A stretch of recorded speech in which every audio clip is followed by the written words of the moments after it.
the loudness and the energy, I just couldn't believe it. I love the energy of the crowd. Let's go!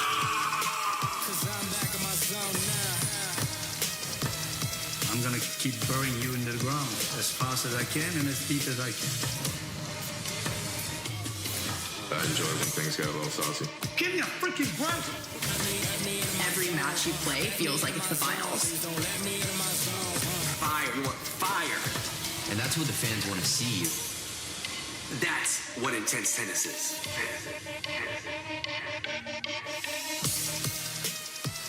Welcome everyone to the Intense Arena in the heart of the Peach State. We're inside these walls.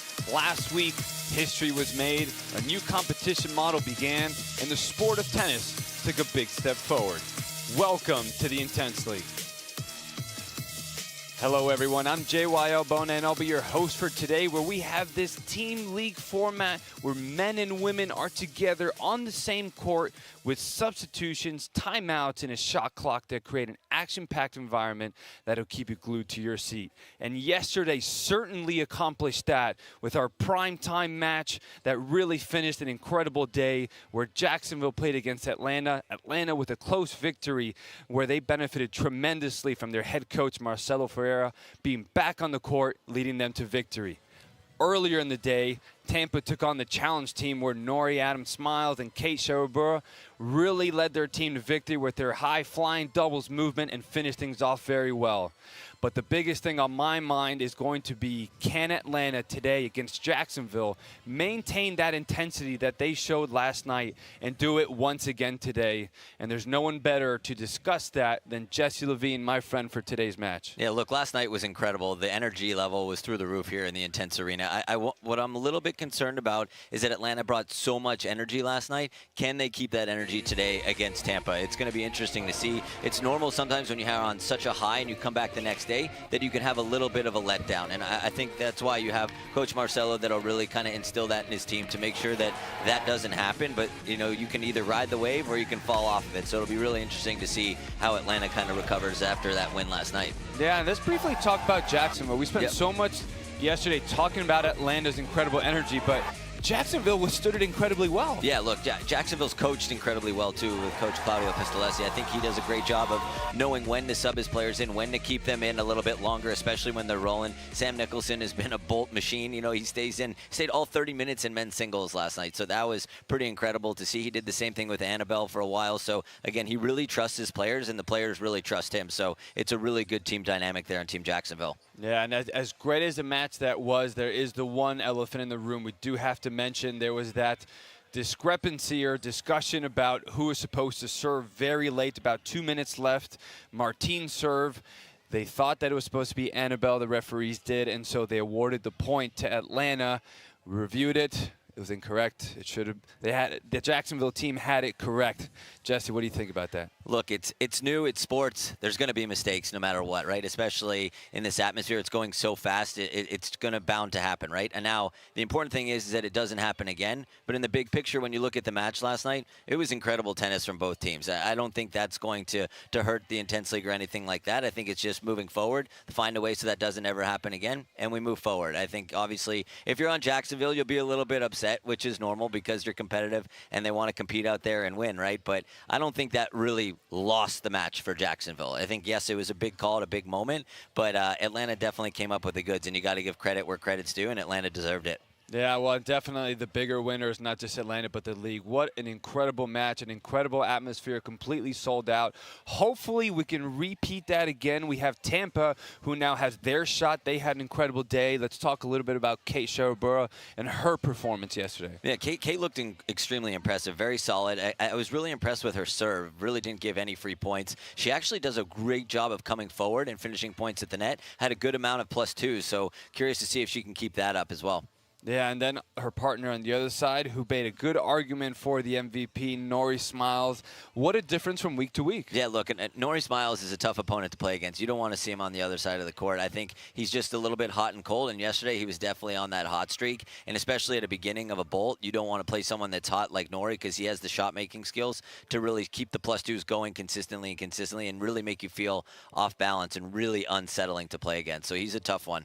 Yeah, he's a really tough one, but I think it's very important for us to get to know Nori just a little bit more, because as tough as he is, with that smile he's got, he's an incredible person. Let's go take a look at him. I was a bad kid when I was young, you know.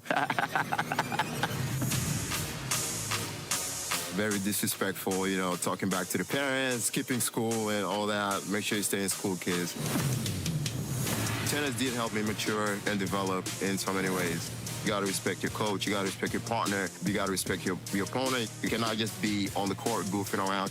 You know, you cannot just be there and then just do whatever you want, right? So it did help me a lot. I remember when I was like 16 years old, like my dad was talking to me then, and he was like, we're not gonna be here forever. We have younger siblings looking up to you, coming up. And then since then, I just started to look at life differently. I started being more respectful, you know, being more appreciative of every little thing. I haven't gotten a whooping since then, so like, let's hope it stays that way.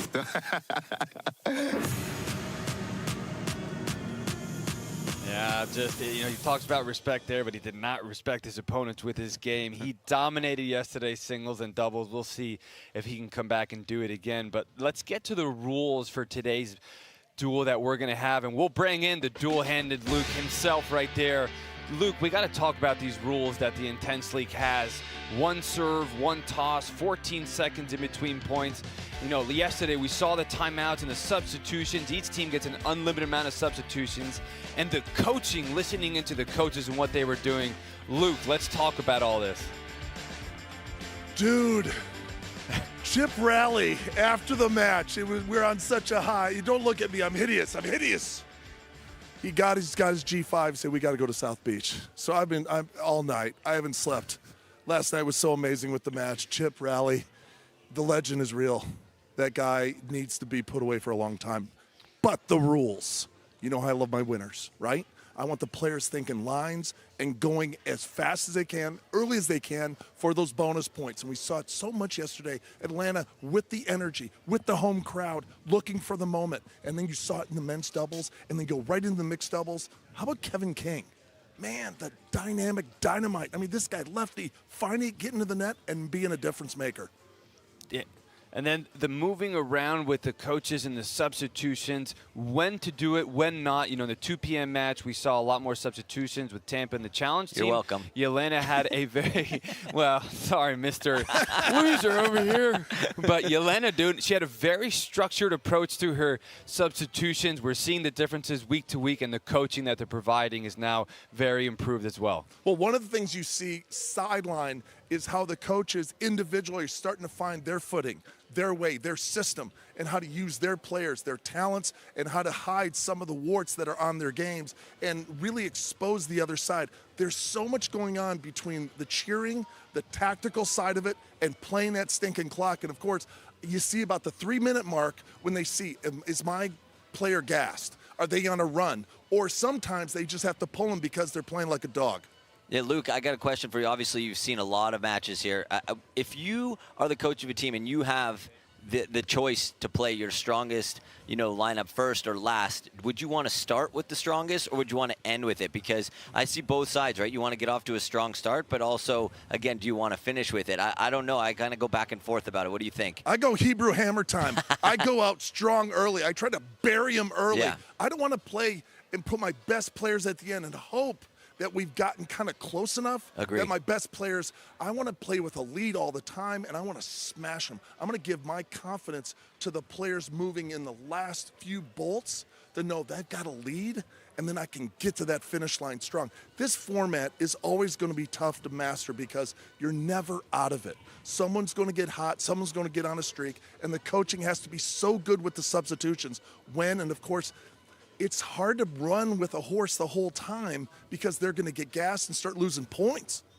Yeah, well, look, it's going to be a lot of fun to see how they manage today and the structure and the schedule and the rules of all this with the bolts. So we'll be checking in with you from time to time. We'll see you a little bit later. Jesse, I think it's very important for us to discuss, Kate. We got to discuss the impact she had. She got her first match in, but it was very interesting because you came in for the challenge team, and you had some first-time players.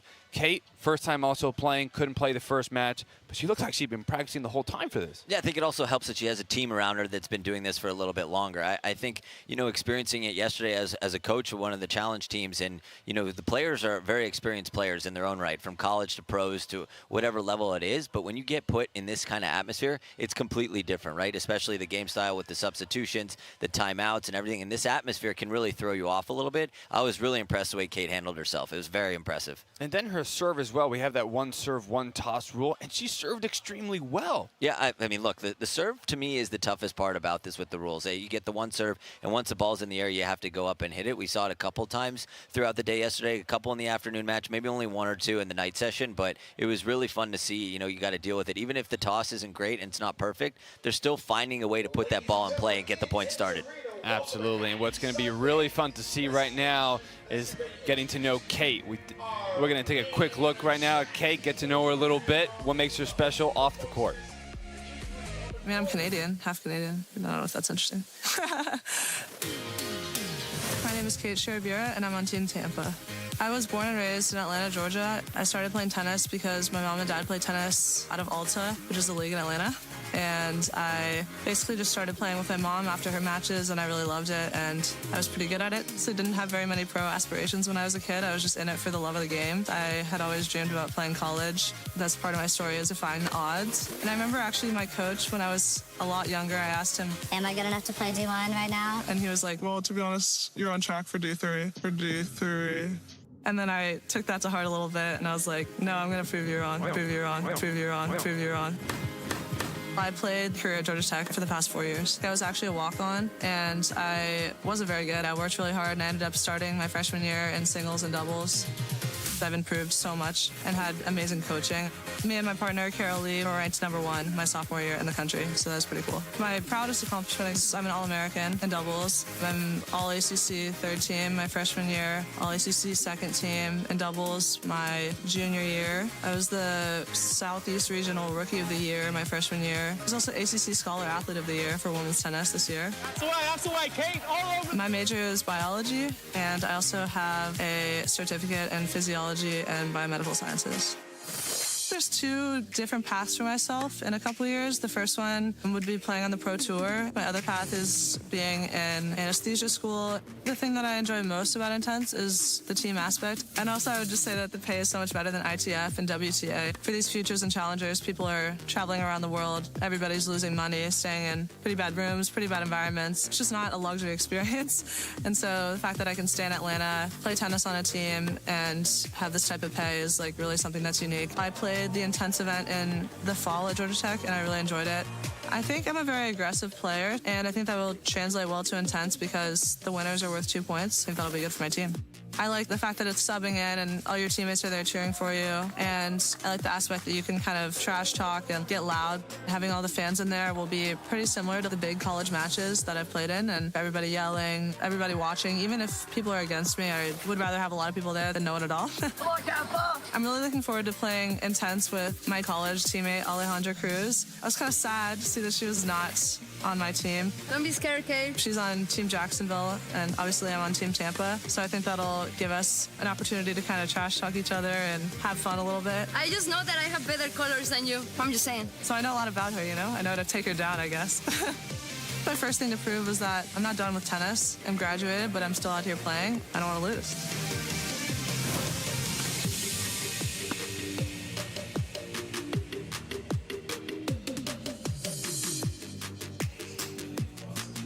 Welcome back, everyone, to the Intense Arena, where we are getting ready for Tampa to take on Atlanta as we're getting close to showtime. But we have Luke, who's got Mr. Showtime himself down there. The best smile in the game. Big match today. Seems like you got your footing. First of all, how many drop shots should we say? What's the over, under, 30, 40? That's a lot. I would say we'll see how it goes. It depends how I'm feeling, and how is my forehand working. Because based off you know, how effective the forehand is. You get the opponent sitting back by the fence, and then you can use a drop shot. So we'll see how that works, and then based on that, if it's going well, then it's going to be a lot of drop shots. But if not, then just going to try and stay in the game and just try and make balls and find my game. But you're definitely going to see a lot of drop shots today. So you talked about your forehand. It's one of the most impressive shots in the game of tennis. It has so much velocity, a lot of accuracy. What's the key component for a successful strike? Confidence, you know, a lot of reps and confidence. You gotta get on the court, just reps to a point where you don't have to think about it, and just trusting it, and just go after it. You know, even when you miss, you don't want to hold back. You just want to adjust, but you don't want to just hold back, because the moment you start holding back, that's when you're going to start missing a lot. It's a matter of adjusting, hitting the right shot, but a lot of confidence behind your shots takes you a long way. So. What should we look for from your team in this competition, this match? A lot of energy. Everybody's hungry, especially after yesterday's win. Everybody was feeling great, but we were like, you fired up? Yeah, 100%. Are you ready to go? Oh, always. You know, we're always ready to go. You know, it's everybody's hungry for the dub. So every single player, they're mad ready. They got enough rest, and yeah, they're ready to ball out. So absolutely, that part. You're professional. We play for the case. That part. Yeah. Go get them. Thank you. Back to you, buddy. All right, from Mr. Smiles to the Brazilian Samba himself, who I wonder how much voice he's got left to even talk to us after yesterday's performance. Marcelo, how you doing today? What's going on, JY? Phenomenal performance, man. I'm very pleased with the team. You know, like obviously the win makes me feel a lot more pleased. But like I mentioned to you last night, I just told them before the match, it's all about the way we play and how we lose or how we win. I love how they came together as a team. I wanted to make sure that every time a player got on the court, that player felt like there were 6 more people behind them. And also, like when it comes to strategy, as simplistic as it sounds, I wanted the team to be consistent. I wanted them to give themselves the chance to get some rhythm, get some pace, and also give Jacksonville the chance to break down a little bit. Marcelo, you know, last night, so much energy. You guys had to bring it, barely snuck it out against a very tough Jacksonville team, but you also didn't have a lot of time to enjoy it as you have to make a quick turnaround. How are you getting your team ready for today so quickly after last night? Yeah, that's a tough one because Tampa definitely had a lot more time to rest. But no excuses. We had a great win yesterday. We're going to show a lot of character today, being able to bounce back and give everything we got. You know, like I think the beginning is going to really set the tone. If we come out a little bit flat, Tampa can get the jump on us. So for me, it's very important that the team is fully warmed up, ready to rock and roll the first bolt. Well, Marcelo, thank you for giving us your time right before the match. Good luck out there, and hope you guys have a great performance. Thank you, JY. Just incredible personality last night, incredible energy, and they had a big benefit as well from Michaela Gordon. We didn't talk about her yet, but that was her first match as well. The captain bringing some stability and discipline as she's been training and getting ready for this. Yeah, I think having Marcelo and Michaela back in the lineup definitely was good for the team chemistry, and you could tell it made a big difference last night. Yeah, well, let's take a look at the captain of the Atlanta team, Michaela Gordon, right now and see what she's like off the court.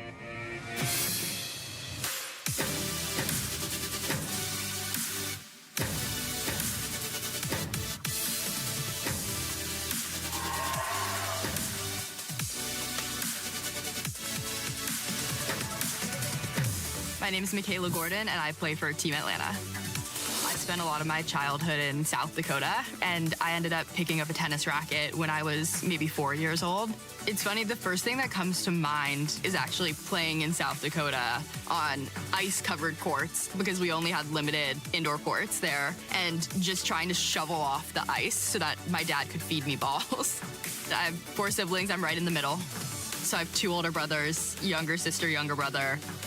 It was great being in a family where all my siblings were also athletes. We really pushed each other. I think they're a big reason why I'm really competitive.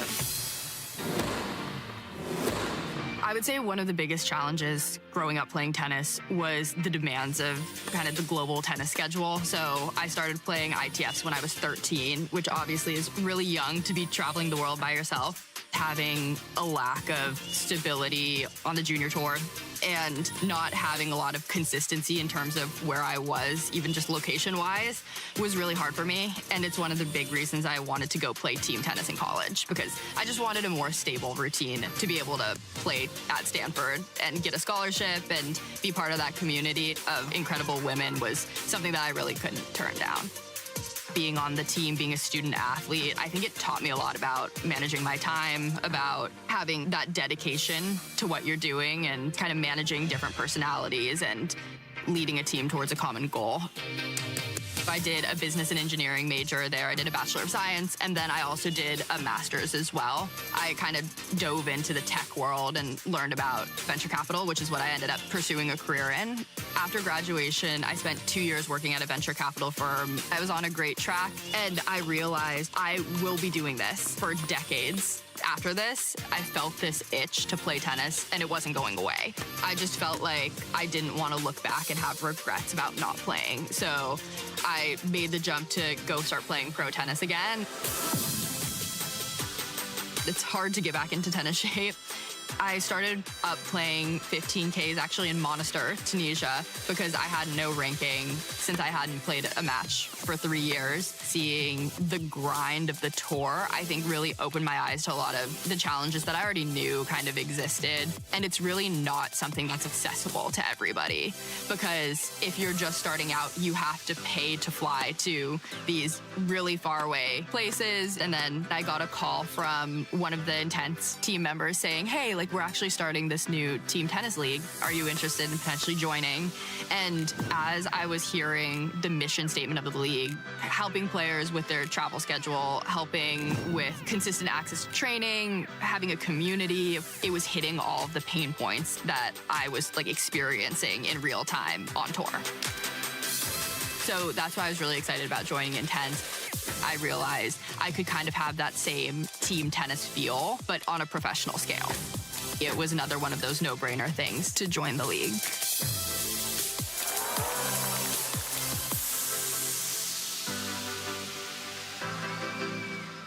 Just an incredible story on Michaela Gordon, but it does lead me to one question, Jesse.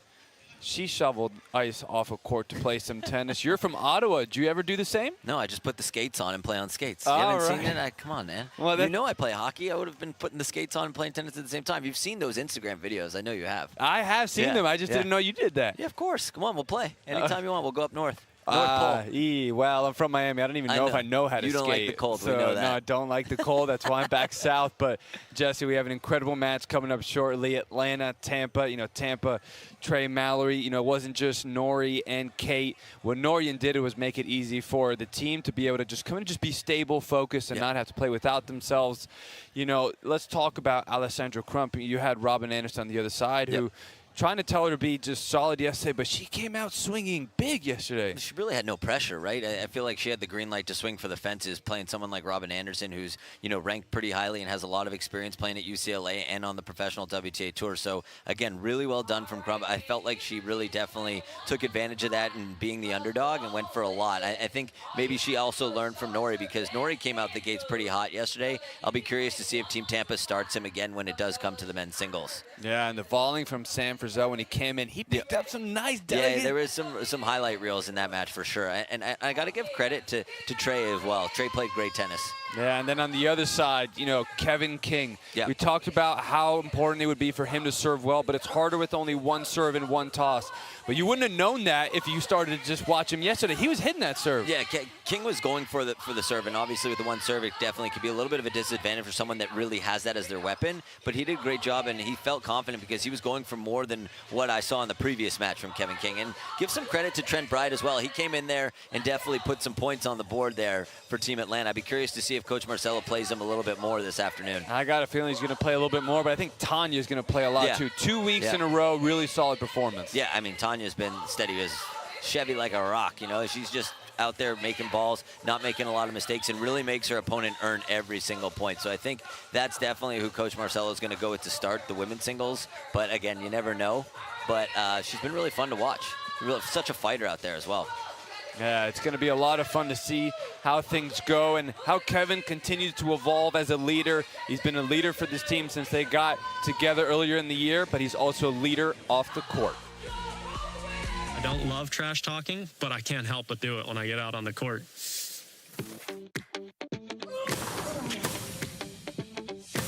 My name is Kevin King, and I'm playing for Team Atlanta.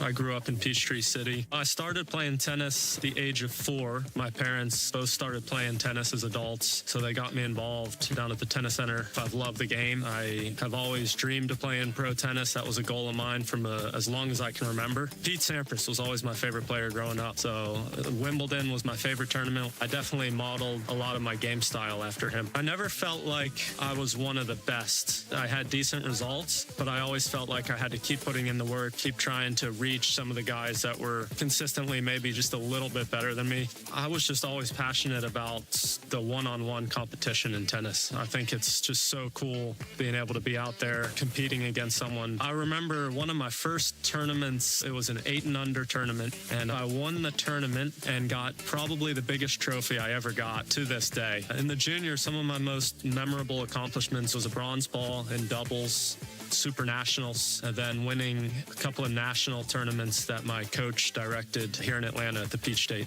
I considered going pro as opposed to going college, but I felt like I still had a lot of room for growth in my game. It was important for me to take my game to the next level to prepare for the Pro Tour. It was a pretty easy choice for me to choose Georgia Tech. College tennis was one of the best experiences I've had in the game of tennis. I think being able to play team tennis with a bunch of guys that have the same goals was really incredible. Putting in the work, grinding together, struggling together, winning together. It was really such a cool experience. You become like a family.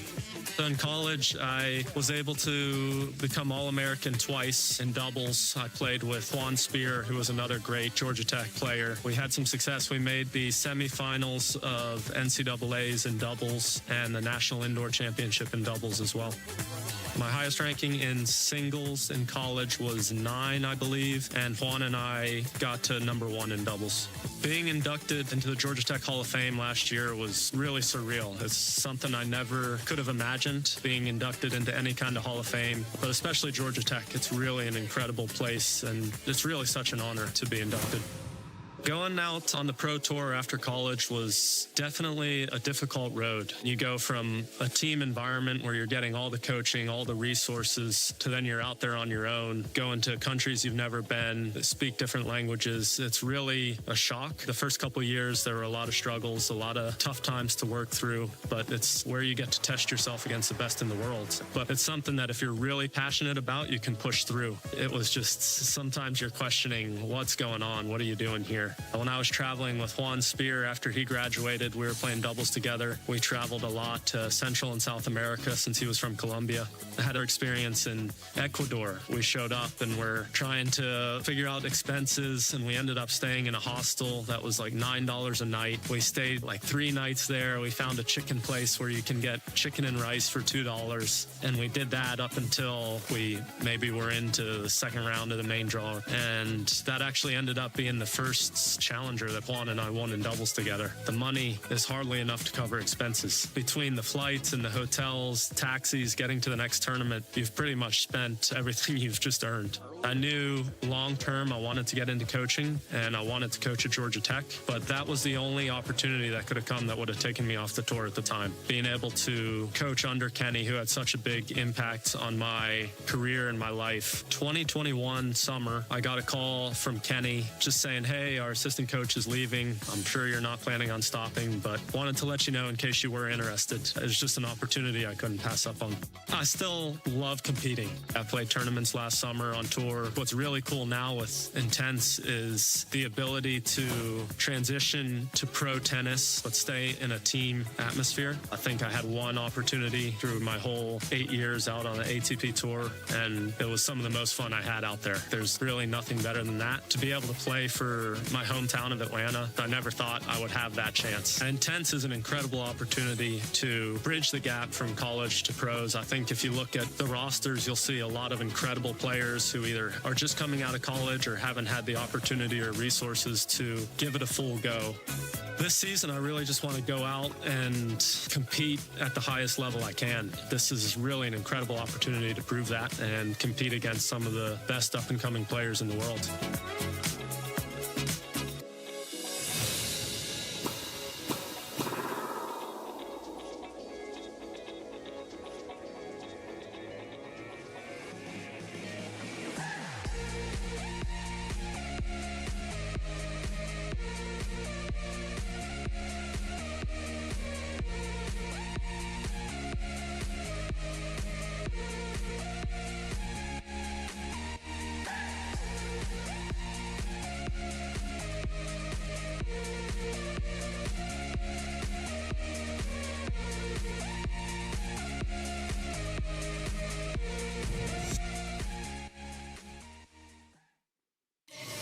The loudness and the energy, I just couldn't believe it. I love the energy of the crowd. Let's go!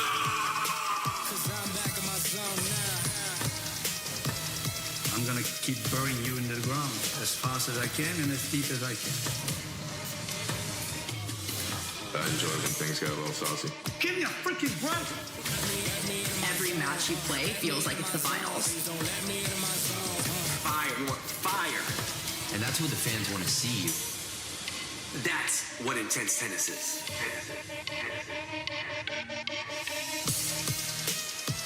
Welcome everyone to the INTENNSE Arena in the heart of the Peach State, where inside these walls, last week, history was made. A new competition model began, and the sport of tennis took a big step forward. Welcome to the INTENNSE League. Hello everyone, I'm JY Obone alongside Jesse Levine, where this weekend the new era of tennis continues to unfold in front of us, where we have Atlanta hosting Tampa in week 2 of the INTENNSE League. But before we go any further, let's take a look at the rules that fans are going to need to know as they follow today's action. Hey, it's Trent from Team Atlanta. If you want to watch Intense, you gotta know the rules because it's different from the tennis you're used to. Let's go. Intense is a team sport. Each team consists of 6 players, 3 men, 3 women, roll on, roll off, substitutes all throughout. Each Pro League duel is made up of 3 matches, men's and women's singles, men's and women's doubles, and mixed doubles. Each match is made up of 3 10-minute bolts with shot clocks in use. Each team has 2 timeouts per match. We have easy-to-follow numerical scoring with 1 point for a regular win and 2 points for a clean winner. 1 toss, 1 serve. Once the ball is in the air, you gotta hit it, make it, or lose the point.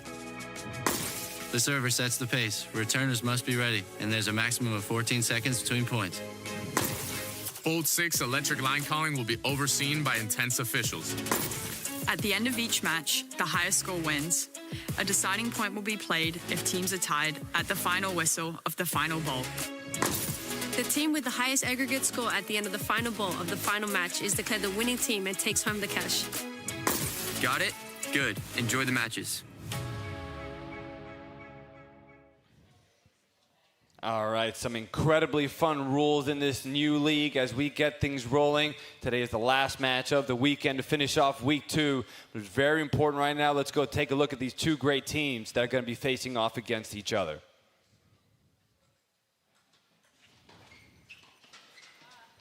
Trey Mallory, UNC Wilmington, huge Manchester United fan. Nori Adam, FAMU, and I'm also a SoundCloud rapper. Played a lot of sports. They didn't make no sense, so I picked the tennis racket. It was more intense. Sam Frizzell, Xavier University, and I can play piano, guitar, and clarinet at the same time. Kind of. Not very well, but we get it done. Adesua Osibuhan, a.k.a. De Sosa, Northern Illinois University. Alessandra Crump, Orange Park, Florida. I can hit a backhand at 88 miles per hour.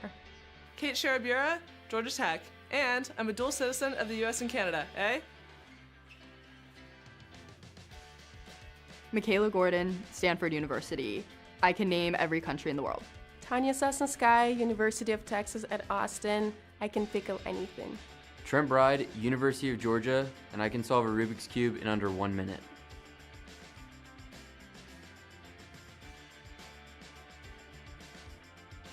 Kevin King, Georgia Tech, and I'm a huge Steelers fan.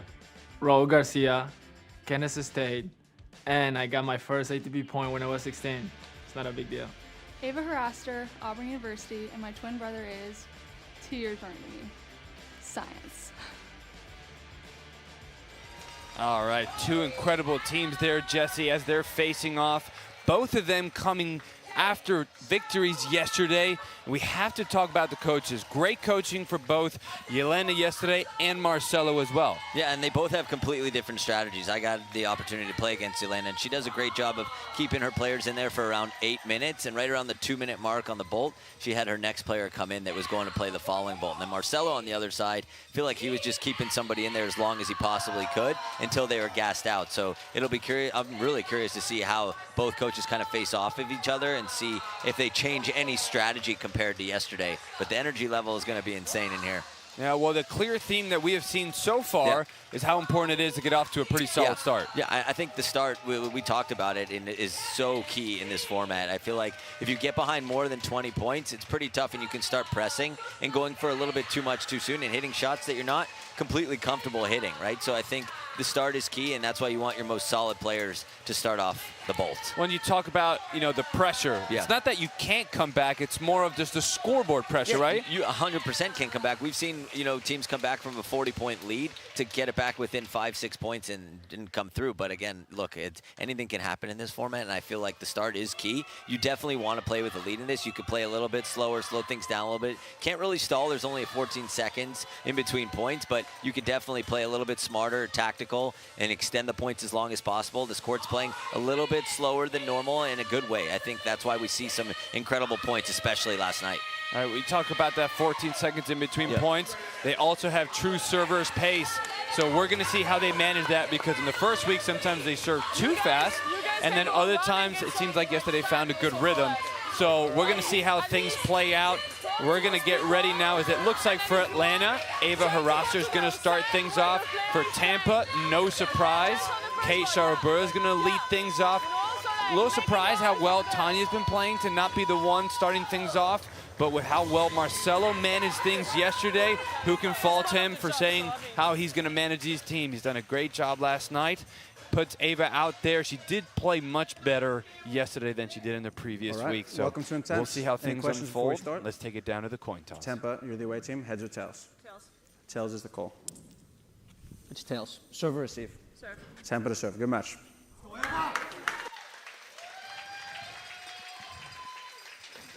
Here we go. Looks like Kate Sharabura on the far side will lead things off for Tampa. Ava Haraster near side. Auburn alumni. Little SEC, ACC battle here in the first of 3 10-minute bolts, and the fans are already getting involved as they are allowed to scream, shout, jump, walk, do whatever they want at any point in time, just like in all the other sports leagues. So there we see first net point. If you do hit a clean winner, it counts as 2. If not, it's just 1. Almost had that +2 to get things started. And I saw a little bit of this yesterday from Kate. She does a really good job of serving and volleying. She does a great kick serve, so she's able to follow it in. Definitely gets high up on you, so tough to deal with as a returner. Very consistent serve as well. See what happens here now after I said that. I wonder if they're going to take that serve away, right? I mean, it's just consistently all the way through. I was surprised the challenge team coach totally missed that and didn't adjust. Okay, taking shots already. I like it. I like it. Okay, Ava's definitely going to have to deal with a little bit of the Cape forehand too, because the Cape forehand she likes to slice it a lot. So again, she can maybe sneak forward a little bit. She's not as comfortable hitting over, as you can see there. A little bit of a miss hit on the return. She puts a lot of height on the ball too. So again, just players kind of feeling each other out here early in this bowl. Yeah. 3-1 for Tampa. Kate Sharabura, far side, Georgia Tech alumni, biomedical sciences degree. Okay. Wow. Yeah. She goes to class. She's smart because she's half Canadian, eh? I don't know. That serve was a good play. Canadians are a bit smart, but I think there she played the American role, just rushing to the net without a great serve. So 3-3, that's a clean winner. 2 points for Atlanta on the near side. You get that clean winner, you go back and you serve on the same side. And there you see an example of the 1 serve, 1 toss rule. So you only get 1 chance. Ava missed it. That's a fault and a point for Tampa.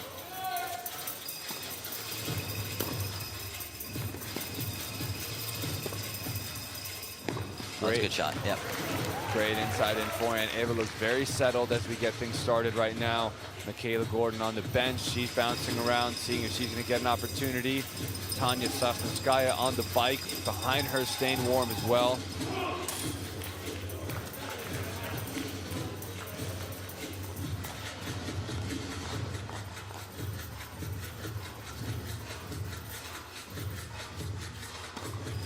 Whoa, the very rare serve down the tee. Yeah, but she went for a little bit more on that one. Definitely didn't go for the solid kick serve. And she hits that kick serve, I think she's making it about 90% of the time. It's really something that she can rely on.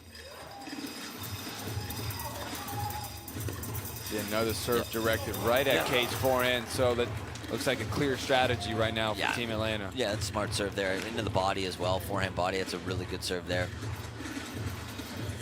7 minutes left in this first of 3 10-minute bolts for women's singles. Men's singles will come up after this. A 10-minute segment is what we call a bolt.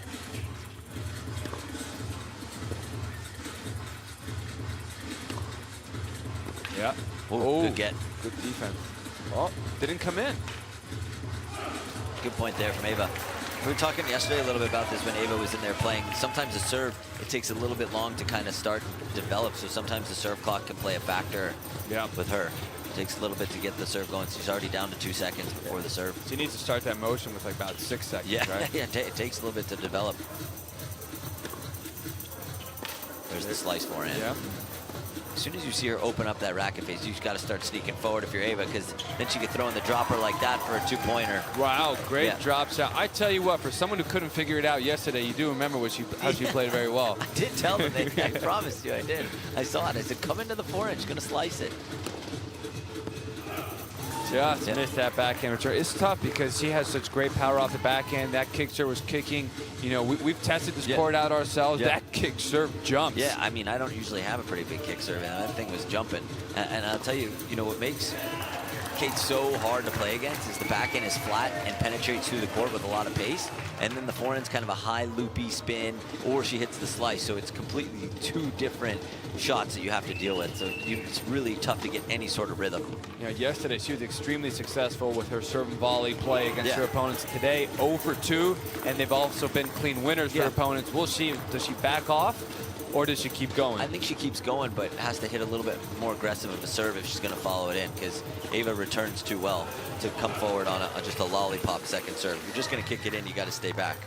Oh, but is it lollipop a little gum in the middle? It's got that little spin, or is it just a clean cut? Gum in the middle. Okay. Ah, that was a good one. That's not a good serve, though. No. You know, Ava's got good size, so she can handle those kicks pretty well.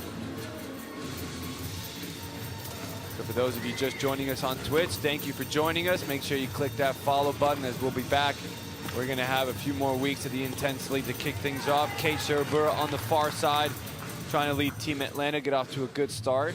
Ava Haraster on the near side for Team Atlanta.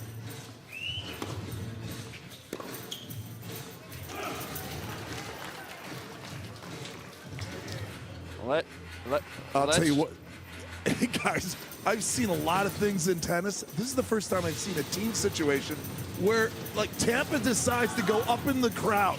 You got Smiley up there. Bunch of the Tampa boys, because they don't play these bolts, they play the next series. So they're up there talking to the crowd, getting their team fired up from another perspective. They're trying to convert them to Tampa fans? Yeah, I think that's what they're trying to do. They're getting in the Atlanta timeout right now. Okay, so it's really interesting to watch these guys just go around high-fiving all the fans and then just talking to them and things like that. And then, of course, trash talking and cheering. It's great. Use your backhand as much as you can. Keep moving her. Be surprised. You can surprise her also backing down the line. I think you know. And then keep doing with your drop shot is pretty good because you move her forward. Then make sure just when you do that, you do most on the backhand, I think, because she will struggle more of putting back the drop shot. But the rest is perfect. Okay, keep moving her so she doesn't go too much around with her forehand. And keep managing the ball. Come on. Do that.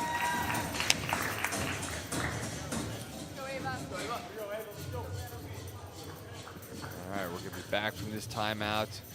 Atlanta has a 1-point lead.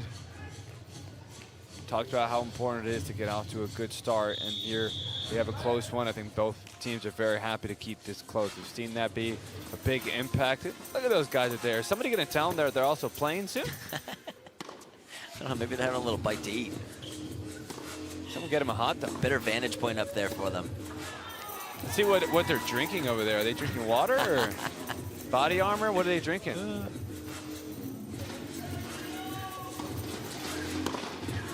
It's the Three Musketeers of Tampa up there. Gotta watch out.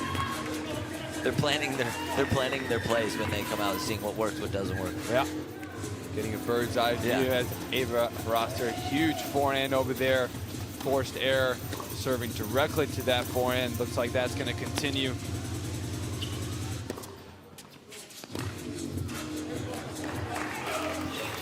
I kind of want to go get a view from up there. We should go up and watch the match. We can do that. There. Yeah, we can do that. These headsets are portable, aren't they? Are they? We'll find out.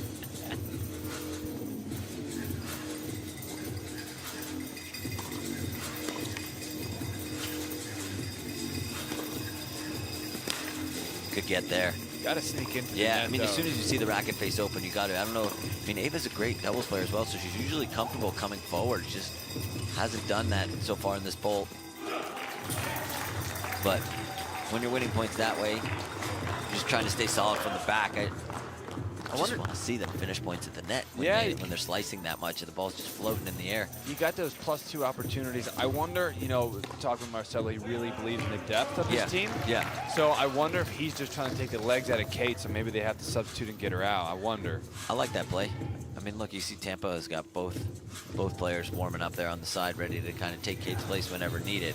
But that's the return that's good. But you know that she's not comfortable hitting over the forehand.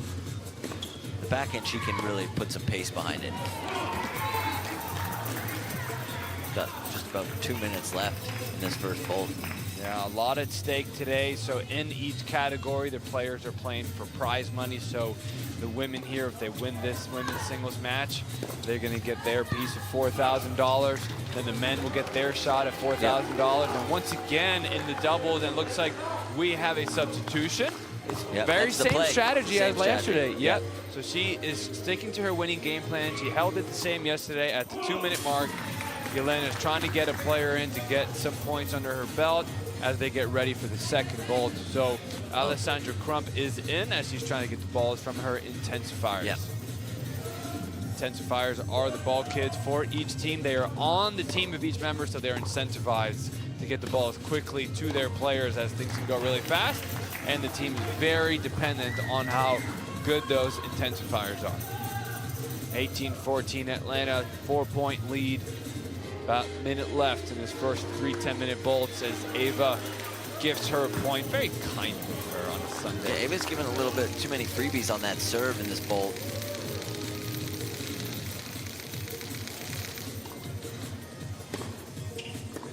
And this is completely different player, right? You make that substitution, it's a different ball. When Ava was starting to kind of get a groove on Kate's slice forehand and flat backhand, now all of a sudden you have a different opponent, and it's not easy to deal with that.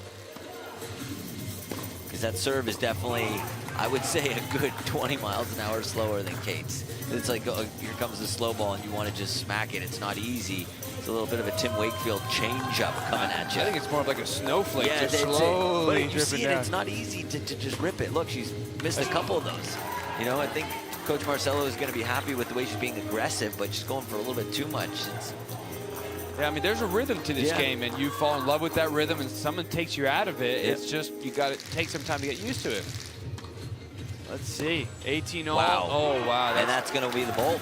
That's going to be the first bolt. Tampa takes it right there, wins about 5 points in a row, but at least 4 unforced error returns right away, Jesse. Yeah, I don't see Coach Marcelo keeping Ava in after the way that finished. I mean, they're going to switch now. But when we go back to this girl, even though... Let's take a look at some of these highlights. And she got off to a good start against Kate. Yeah, she looked really solid at the start, looked completely comfortable, especially on the return of serve. Hit a couple +2 winners off the Kate serve. She didn't want to really move forward, though, you could tell, especially in that point there. She kind of snuck forward and then backed up, but again, got into that slice battle a little bit too much. But again, well done there from Ava to start, but just didn't finish as strong as she started there. Yeah, an incredible job, very consistent from Yelena, sticking to her 8-minute play and then putting Alessandra Crump in, who's there with Luke Jensen courtside. Talk about a player on fire. You come in, but you're always on the sideline ready to go. So when you get the call, what's your mindset stepping on court? Just try to focus on what I do best and make sure I'm ready to go because things move so fast here and I don't want to give away too many points. How do you mix up your game? Because you have tremendous power, but you mix in the consistency and look at the spins. I mean, that's how I was trained and how I like to play. So I'd go out here and do what I love, honestly. What's the best thing about intense tennis? I mean, I'm having such a great time with my team, and it's also good reps for matches. So I'm getting better and having fun. I'm promoting this. More winners. Yes, more winners. Points, more winners. When we come back, bolt number 2, women's singles. You know, Luke keeps promoting those two, but they won that bolt without any. I think Crump's strategy is to make them miss +2s. Yeah. She doesn't go for the +2, she makes them get minus. Yeah, and that strategy definitely works. She's going to stay bouncing around as it looks like she's going to stay in. Yep. Let's see, we got both Tanya and Michaela. Who's going to get started here? Tanya having a little step on that racket, maybe not happy with the string tension, wants it a little bit looser. Yeah, it's tough, you know, finding that right tension. You know, a little too tight, a little too loose. You got a fresh racket. A lot of times you want it to be just a little broken in sometimes. Yeah. She's going to break it in with some forehands here with Alessandra. Second of 3 10-minute bolts.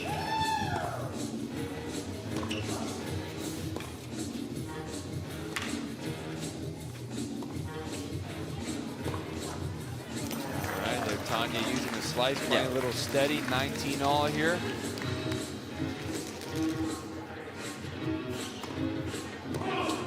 We always talk about it's that first serve when you come in off the bench that is so hard to kind of just get it in and get that groove going. Once you get 1 or 2 and then you start feeling it, you get confident, you can start going for a little bit more, but it's the first couple that are always a little bit nerve-wracking. Yeah, you know, there's no warm-ups in Intense. You go straight into play, and if you haven't played in the first bolt, you come in the second. It's definitely been a while since your last warm-up.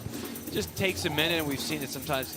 Players struggle as they find their rhythm here. I think from week to week, they'll figure out their routine, how they want to get that shoulder worn, as Atlanta now takes a 1-point lead in this second of 3 10-minute bolts. Tanya Sosnowskaya, University of Texas, joining us, one of the top players in college tennis when she was there.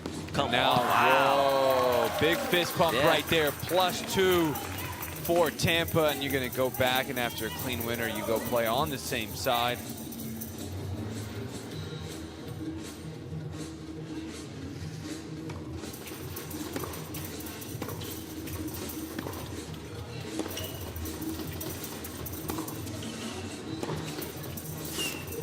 Backhand again. Yeah, great backhand miss wake-up call. Definitely bringing some great energy to her team right now.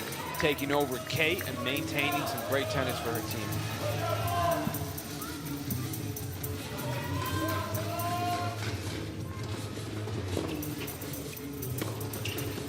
Backhand, yeah. Jeez.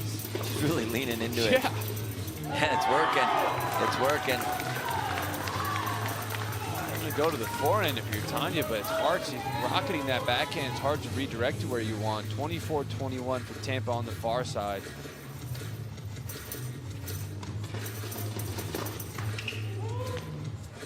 Oh no, don't want that one back. She just ran through that, did not stop her feet, just ran through it. And here comes Tanya, gonna try and quick serve. Nope, taking her time now. That's good. Veteran. Thought maybe. Yeah. Oh, the fans trying to get involved there. Yeah. Get to the forehand. Let's see if that's going to be a strategy she wants to use moving forward. Yeah, right to the forehand. Yeah. 2 quick mistakes. Very smart play by Tanya there. Let's see if Alessandra can find a way around this. I see Coach is going to put in another sub here in a second. Maybe she's going to go back to Kate. I think she's going to go back to Kate here in a second. So Kate's going to be coming in next. She's getting ready over there. Big forehand right there. Oh, +2. Swing and a miss by Alessandra. Actually, thought he was there. I thought she was going to at least touch that one. I thought she was. Took a big swing at it instead of just putting a racket on it. I know. Yeah. Does she think she's playing for Miami Marlins or something? Going for the home run. She was getting aggressive on the backhand. She was taking some cuts like she was on playing some baseball. Yeah. Yeah, really good job there. good hold there on the forehand. Just waited to the very last second to see which way Tanya was going to go. Really smart play there from Kate. You know, that's a good test to slice that to Kate's forehand. Yeah. Definitely has a better backhand, but Kate under pressure handled that extremely well. There's one serve, one toss rule going back and forth. You only get one serve here. No second chances. Serve bots beware. There's the serve and volley. Oh, She's going to want that one back. That was exactly set up how she wanted it to, just not executing that volley. You need a little bit of more Air Jordan explosiveness in there. Tanya just seems a little bit out of sorts right now. She's someone that usually really is super solid, doesn't make a lot of mistakes, and she's a lot of unforced errors here in this bowl. Look, it's tough. They had an incredible night last night. Hopefully she didn't go to the Buckhead bars to celebrate after, because it's been a quick turnaround. It's hard to manage that energy. There's bars in Buckhead? I've heard. Oh, yeah. There was this one I've heard about. Okay. It's supposed to be fun. Oh, that's watch out. The body bag. Oh, I thought it was going to be the Luke Jensen body bag. He loves it. Tanya a little bit nicer there. +2. Kate has not been very successful at the net. Did a great job yesterday. She's going to continue moving forward, but it's also giving up a lot of +2s. Come in, you got to do it decently well. Yeah, you leave a ball sitting like that, I got to tell you something. If Luke had a forehand there, I would hit the ground and duck. I'm telling you. I've learned from Yvonne Lendl. Yes, like, yes. Oh, yeah. In practice, he was headhunting early. Yeah, he was. Early. Always. Oh, Always. man. You got to learn from the legends. I've been on the practice court with him when he was coaching Andy Murray. Yeah. And every time that I would come to the net, he would almost encourage Andy to try and hit me.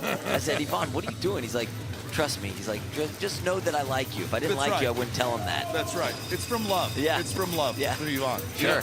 Luke, I got to ask, we opened the suggestion box late last night, and there were 12 suggestions for the Jensen rule body shot. Yes! Were all 12, was that all you? No. I will say it was Roger Federer, and then Nadal watches, so he really likes the body shots too. Okay, had to confirm. Great +2 there by Kate, getting her volleys going. Michaela Gordon now in, the captain for Atlanta, seeing her first action of the day. She's on the near side, just under 4 minutes left in this second of 3 10-minute bolts. The women here playing for their share of $4,000, so whichever team wins the women's singles portion, they get $4,000. Michaela's going to try to do her part right now as she's trying to attack, Kate's forehand. Didn't work out. There you go. Oh, what a dropper. Good hands there from Michaela Gordon. Great hands, and that's the most fire we've seen from Marcelo. Looks like that espresso's kicking in. The Brazilian acai. Yeah, extra sugar in that one. Fireballs, stop by. Ooh. Oh, that skid right off the line. What a shot. +2.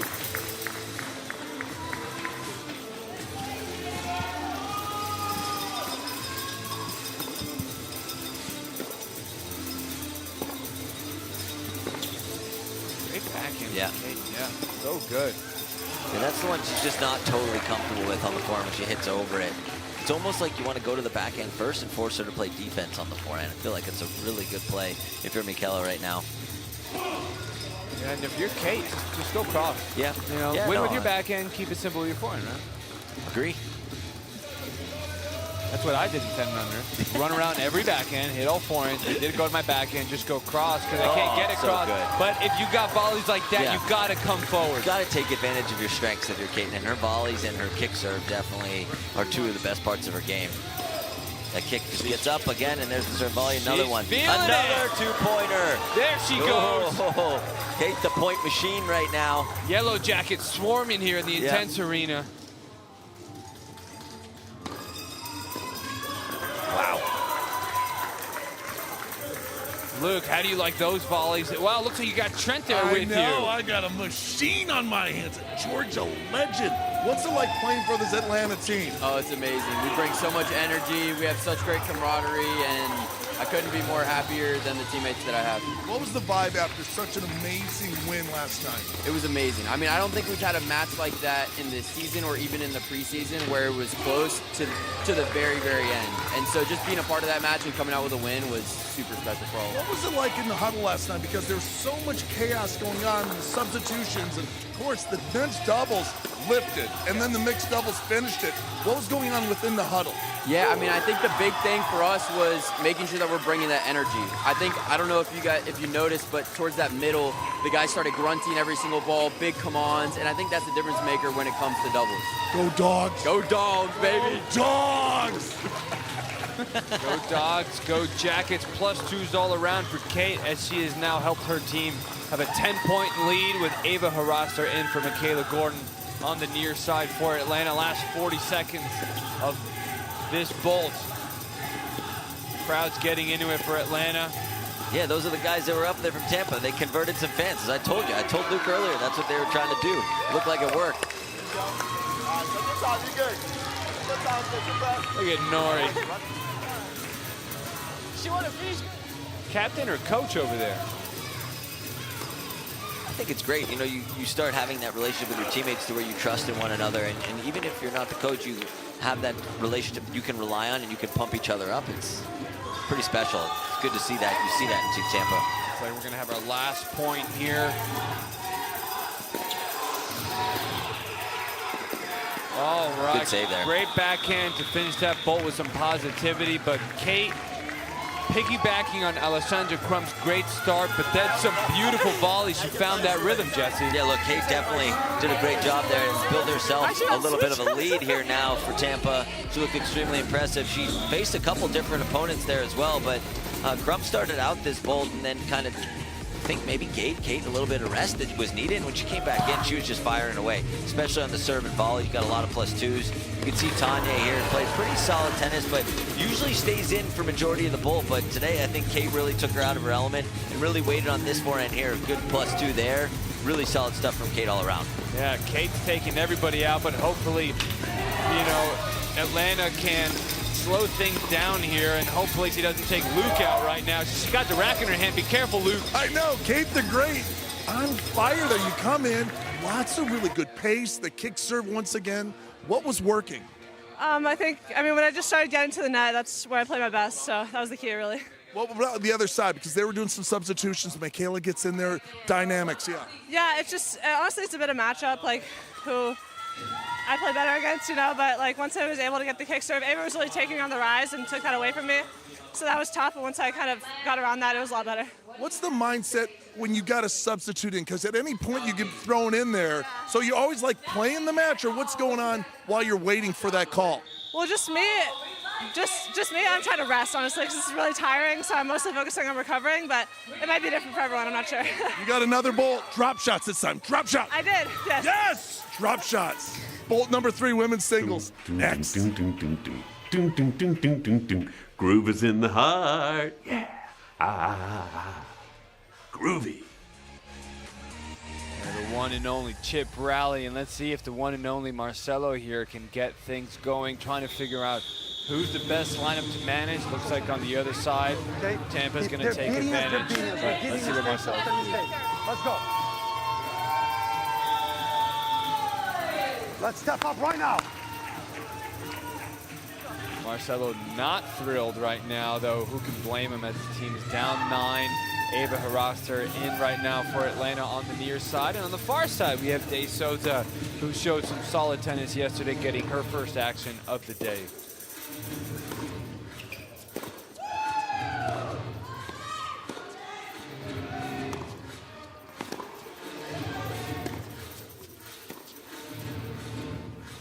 Yeah, that's a good point there from Ava. I think Coach Marcelo is really just trying to figure out who he can lean on here in this last women's singles bowl. He's subbed in all 3 already to play and see who can really really just run away with it and who's going to step up big. Yeah, the biggest thing for Marcelo right now is just keep things close enough. Yeah. Scoreboard pressure has been proven to be very difficult for these players to overcome in these first 2 weeks. So as long as you keep this within single digits, I think Marcelo will take that. Single digits for sure. Yeah. I think if you keep it within 10 to 15 points, you can still feel pretty confident. But once it gets above 20, like I was yesterday, it's not fun. There you see the one serve, one toss rule. You only get one chance at it.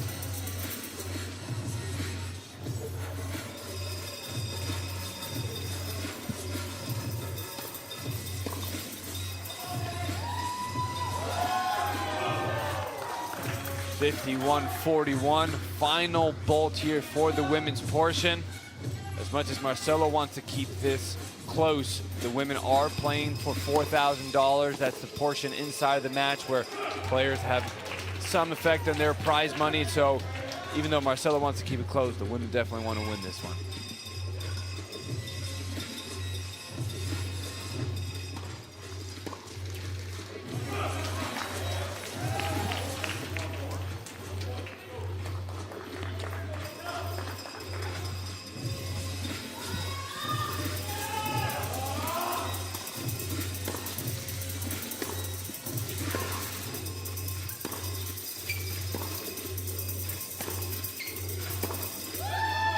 Yeah, Ava's on a little bit of a run here.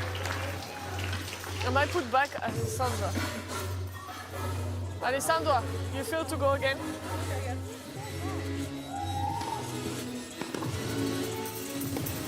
I like that strategy there.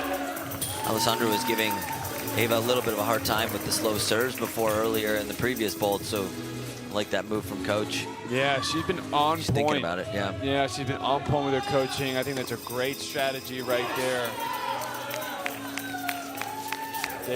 If Day doesn't pick it up very quickly, I think from a strategic standpoint, it makes sense. Serve and volley, very risky. So +2 for Ava. I think both players are trying to wonder what happened there, but the ball was in +2 for Atlanta. You go back and you serve on the same side after a clean winner. Fortunately, donates one back. Just under 7 minutes left in this final bolt of this women's singles portion of the match. Cumulative score at the end of the day, but the women right now playing for $4,000 in their portion of the match. So we're gonna see if they can make a push here. Big thank you to our sponsors, Turnagrit, Solinco. Big help. Got to take care of the equipment of the players. Emory Sports Medicine. After my dehydration, definitely had to go talk to them about an IV. Body Armor, doesn't get any better than that. Yonex, providing some of these players with rackets, balls. Thank you so much. Couldn't have done it without you. As Day tried to do a little bit of a quick serve right there, she smiles it off because it definitely did not work. We haven't seen, I don't know, maybe 1 or 2 underhand serves that have worked so far. It's really, yes, it sounds like a great strategy and a great opportunity when you kind of quick serve your opponent, but really not a lot of players have been successful at all. Well, just like anything, it's only a great strategy if you practice it. So let's take a listen here to If Yelena. we still have this girl, I don't know who I'm going to put at the end, but we cannot do serve and volley with her, okay?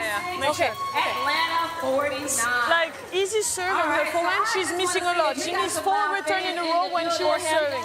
On her forehand, well, yeah, exactly. When you serve easy on her forehand, she was missing a lot.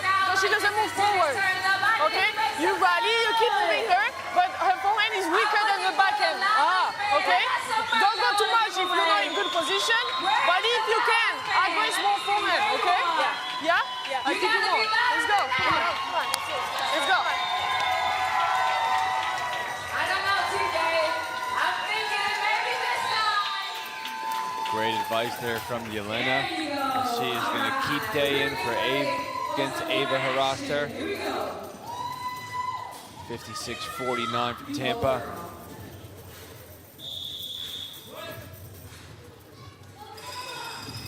Thank you again for everyone joining us on Twitch. Glad to have you here in this Sunday afternoon. Week 2 of the Intense League. Historic season to get things started.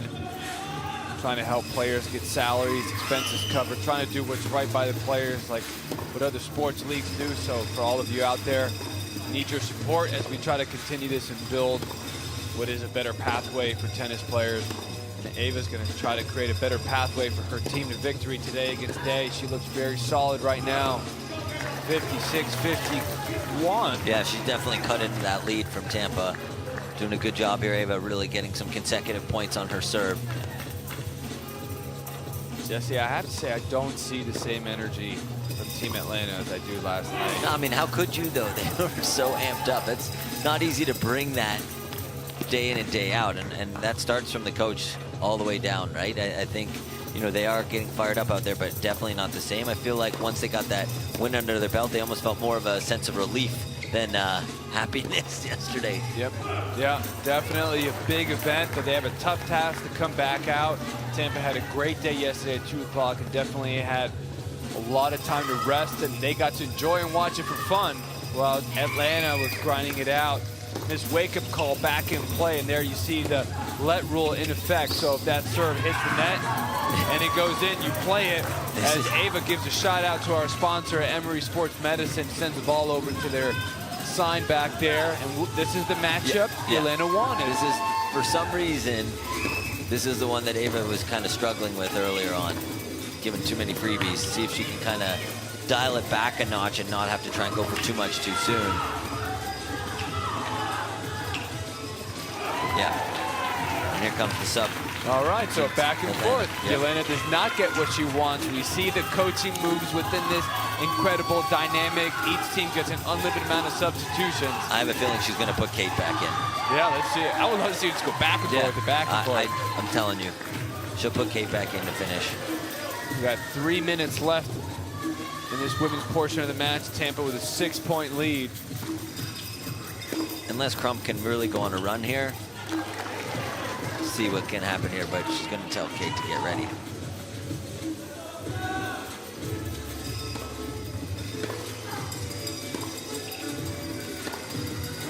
There she goes. Yeah. Kate's in. Incredible to see the different matchups, right? Yeah. This player plays well against this one, but not that one. Then the coaching gets involved. So many moving pieces, which for me makes this new league so much fun to watch. It's almost like when someone comes in off the bench in a basketball game, you want to see who's going to be the best matchup for you. And you can kind of go on what the other coach is doing, right? So that's, I feel like, what Marcelo's putting in, he's making the first move, and then Tampa's just kind of following suit, seeing who's the best matchup. But what's really cool, too, is, you know, in all the other leagues, you almost have some sort of limit, right? Yeah. You have to wait for the timeout or stoppage of play. Here, you can do it anytime you want. Yeah. Even you, we named it Chaos. I did after every point for a little bit at the end. Yeah, we have an official new strategy called the Chaos Substitution by Jesse Levine. Just change people out left and right. It threw them off a little bit, actually. Yeah, and then they went off to the opposite side of the court. They didn't know who was coming in. Yeah, thank you for that, because now we've got to take a look at that rule. Yeah, you're welcome. No, I'm trying to just be innovative. You don't want you to think of new things. Yeah, it's not in the rule book. Try it out. Yeah. So 61-58, K-Server on the far side using the kick serve and volley. Only a 2-point lead right now with the quick serve by Tanya. Oh, I loved it, but I want it to work. Doesn't have to be that good, though. No, no.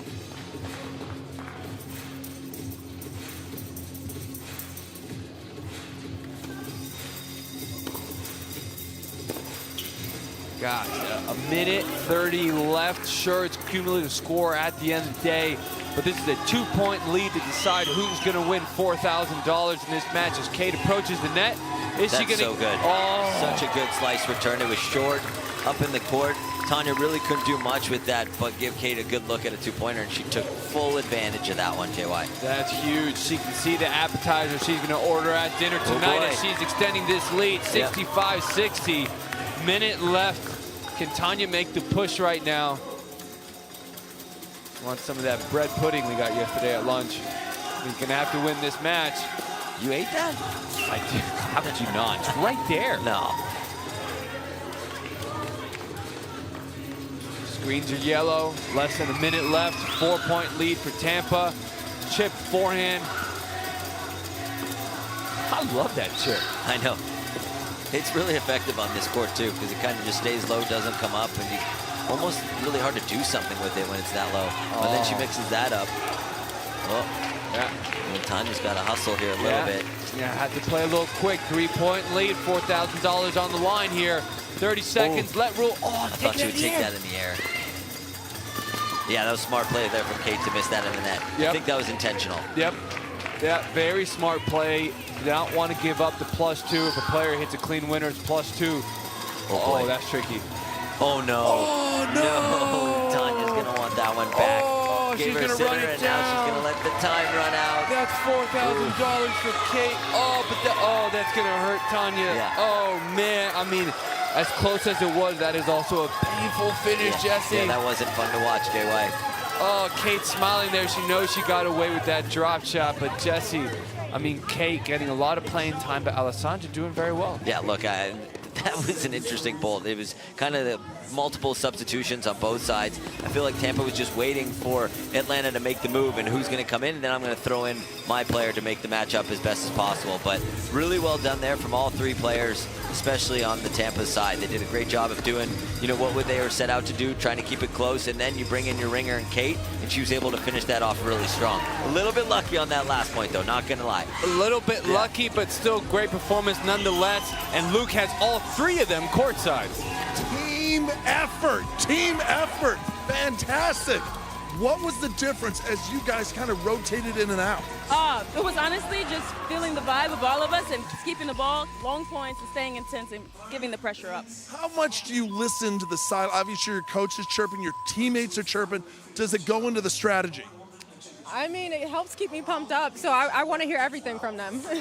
And Kate, you're looking at the time, you're looking at the situation, you're dogging some points, milking it out, but then you hit that drop shot, brought her in, and that was the clincher. Wow, I mean, yeah, I was getting a little nervous towards the end, but my team was telling me to make the points a little longer, so I was trying to do that a bit and just run out the clock. That's a $4,000 win for you guys. Congratulations. Yeah. All right, men's bolt coming up. Yeah, they are pumped, and they deserve to be. What a tight match right there. That second bolt really gave them that little cushion lead. Atlanta tried to make a push. They put Tanya in a little bit late. I was a little bit surprised how late Tanya came in. You felt like Ava was playing well and about to play great, but couldn't hang in there. Tanya doing so well in the previous matches for them. Came in, made that push. Oh, she would like that approach shot at the end, but unfortunately, she won't get another chance until doubles. So when we come back, we're going to have men's singles. But first, we'll take a look at our good friend, Chip Rowley.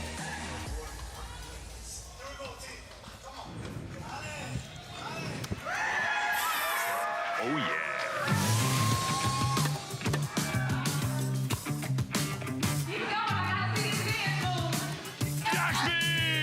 Chip Rowley, professional hotshot. Yeah. He told me he has 8 timeshares. He walked in here looking for a snorkel. Do you guys have a sauna over at Windy Hills? He asked me what kind of ginger I am. Irish red or Viking? Well done, Ginge Ninja. Attaboy. I mean, he's always in a good mood. This is fun. You guys are a hoot. Oh, yeah. Tennis, baby. Yeah. Hey, Ma. Ma, are we Irish red or Viking red? Let's go. I don't really know what he does, but he says that he takes his 12%. He says he takes his, 7%. He takes his 9%. Takes his 4%. Chip Rowley, nice to meet you. Chip Rowley. Sorry? Chip Rowley. Chip Rowley. Chip Rowley. I know. You're the best. Chip Rowley loves Intense. It's tennis, baby. If it's got green fuzz on it, I'm there. Chip Rowley in the making. Chip Rowley, coming at you. Shunk. Name's Chip Rowley. My background? I'm Polish. Woo!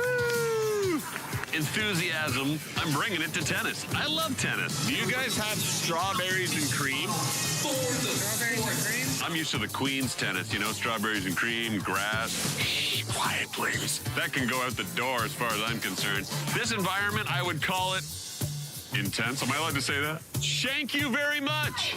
Oh, flicks the topspin volley. Oh. You don't have time to think out here. Put your brain in the fridge and get out there and just use the body. I think too much. I always think about how my dad never calls me back. One day I wish, Dad, if you're out there, I still love you. Give old Chippy a call. I'm sorry, is my prestige blocking your view? The fans have been friendly. Yeah, I see my new best friend. That's a fun filter.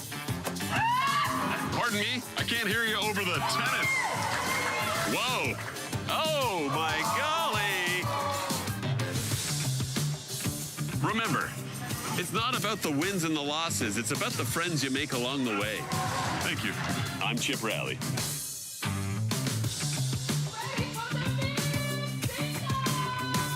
Welcome back to one of the coolest settings in all of sports, the INTENNSE Arena in the heart of the Peach State, where we're getting ready for the men's singles portion of this match.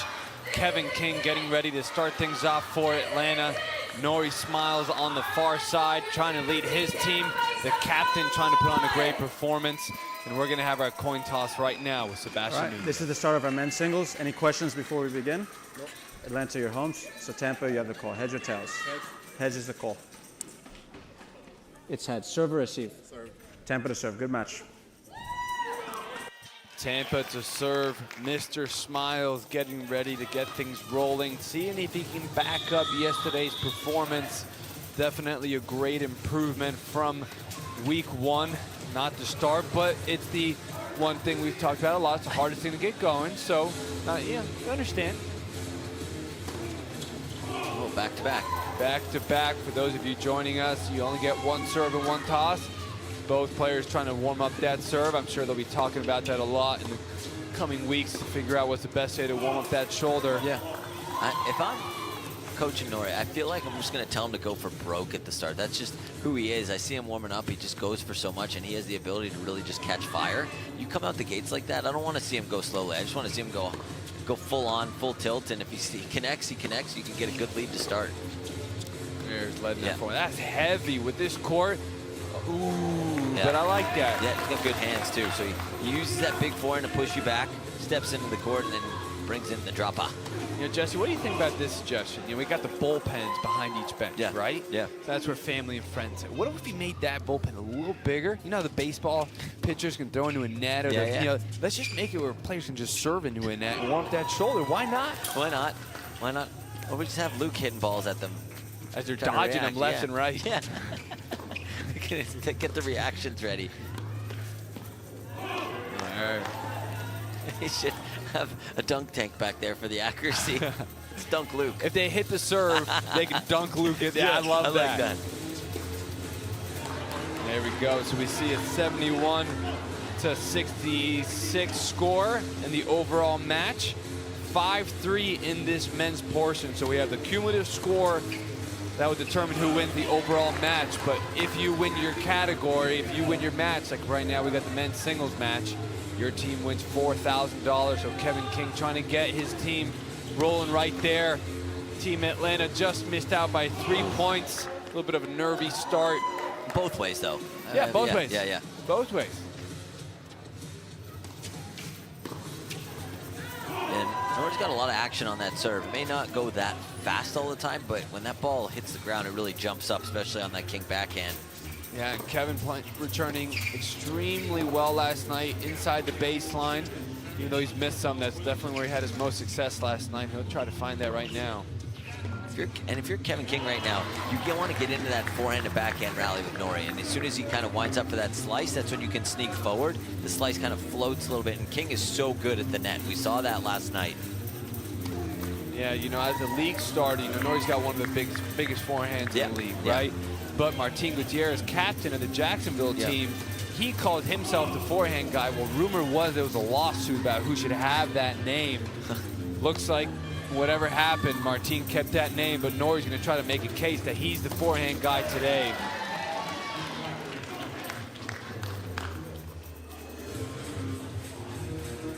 Kevin can serve like he did last night. They're going to have a very, very joyous moment when today ends. Yeah, that's the one that obviously you're so used to letting go. I feel like King can hit a volley and knock it off for the two-pointer.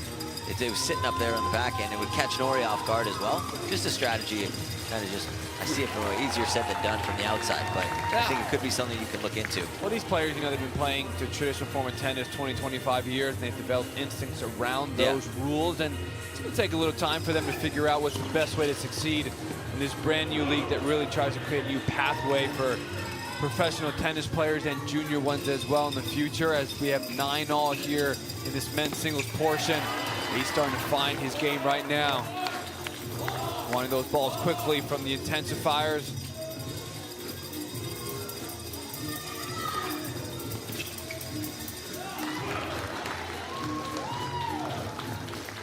$75-74 in the overall portion. But 11-9 for Atlanta. They got the lead in the men's portion. Oh, wow. No touch either. Two-pointer. A little too much kick wide, you know?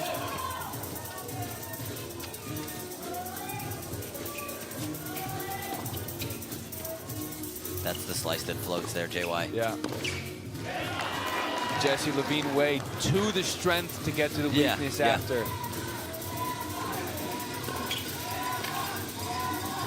Oh!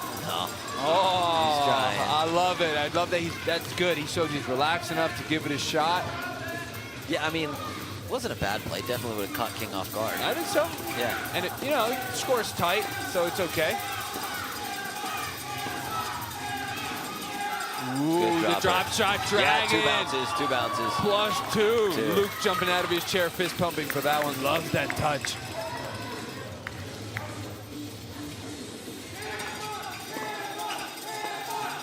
Take that out of the air. Oh, yeah. Dropped in, yeah.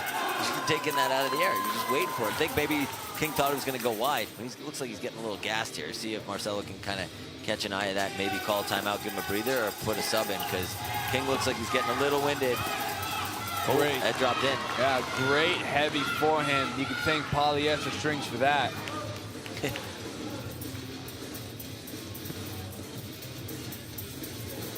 Don't see any of the men warming up over there, so I think Kevin's going to stay in for a little while.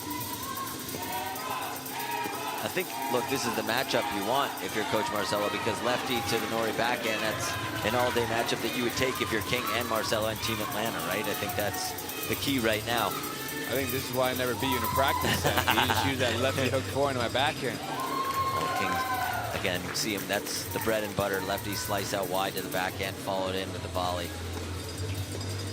And Nori with a little bit of a quick serve. Kevin couldn't get back far enough, had to stay too close to the baseline. True server's pace here. We have 14 seconds in between points, but also true server's pace. Nori wants the ball quick now. Yep, he's going to go again, and there's a time. That's yeah. a smart timeout. You know, Kevin wasn't quite ready, looking like he was a little bit tired. Let's see if we can listen into Marcelo. Is he going to give any words of advice? You're still in, just get some water. Being the one owning the court. As soon as you own the court, like you mean, this is perfect. If you serve wide to your forehand, just don't do those little things. Be strong in the middle, like you hit super strong, low on his feet, whatever. Same thing.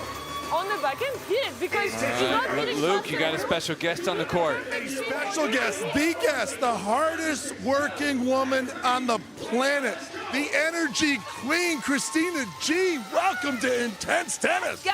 I'm excited to be here. I mean, we've been watching you. You are just the energy bunny out here, every single point, getting the fans going. Yes. What do you believe your role is? My role is to bring the energy. I set the tone. I like to call myself the thermostat. Whenever I walk in a room, I want to be able to set that tone, and I'm setting the tone for Intense Tennis. Well, let's talk about your background. Basketball, football, was it skydiving, bungee jumping? Yes, anything with some thrill and adventure, and me being competitive, I absolutely love it. I'm an athlete. What makes Intense Tennis so cool? Oh, wow, the fact that you can yell. I've seen traditional tennis before, and you can't really yell that much. But the fact that you can come in here and be your true, authentic self and be as loud as you want, scream and cheer for your favorite fans, your team, your player, I absolutely love it. Who's your favorite team?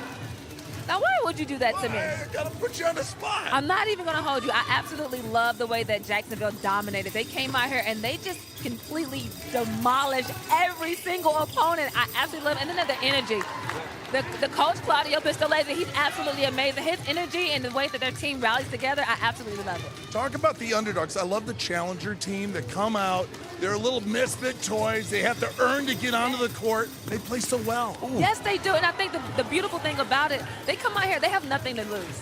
So they get out here and they play their best and they give it all that they got. And then now they're even getting used to how fans can be loud and cheer and stuff. So I love that they have to make the necessary adjustments. But I absolutely love it. They play so well. Final question. How's your forehand? We're gonna work on it. We'll talk to Serena. Serena will give you some lessons. Yeah, I'm just gonna get some lessons from her and Coco. She's right here in Atlanta, so. Giddy up, giddy up. Hey, thanks for everything. You're so fantastic. welcome. Thank you for having me. Let's get intense. Let's go! Turn up. Some great energy from Miss Christina. Miss Intense. 2 minutes left in this first of 3 10-minute bolts. That could be the first person I've seen that may have more energy than dual hand Luke. It's not easy to beat. Yep, absolutely. No denying that. That's why she's here. Hey, let's get Luke a cold towel, though. He's sweating after that interview. I got a girlfriend. I just, the heat of intense tennis is, it's the speed of the ball. The speed of the ball. It's a tough assignment down here. We like it. Honestly, you guys know this. Fans at home, you don't understand. She brings so much energy. She gets everybody's jacked up. So much fun to talk to her because she's new to our sport, and this is her jam, intense tennis. Yeah, it's definitely so cool to see how Intense has tried to go after both fan experiences, the online experience, everybody watching us on Twitch, but also trying to do things differently in person with you, Luke, and Miss Christina G, Miss Intense, as we have 1 minute left here in this first of 3 10-minute bolts.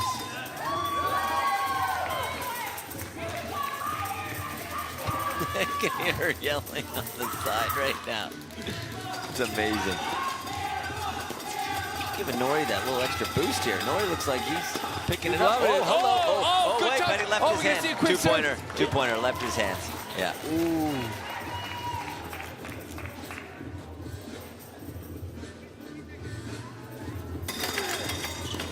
Poor Marcelo lost his voice last night.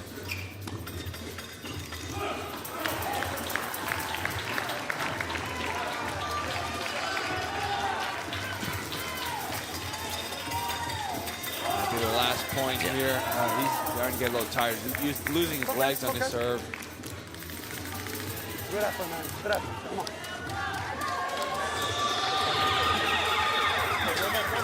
That's gonna. Yeah, well, no, quick.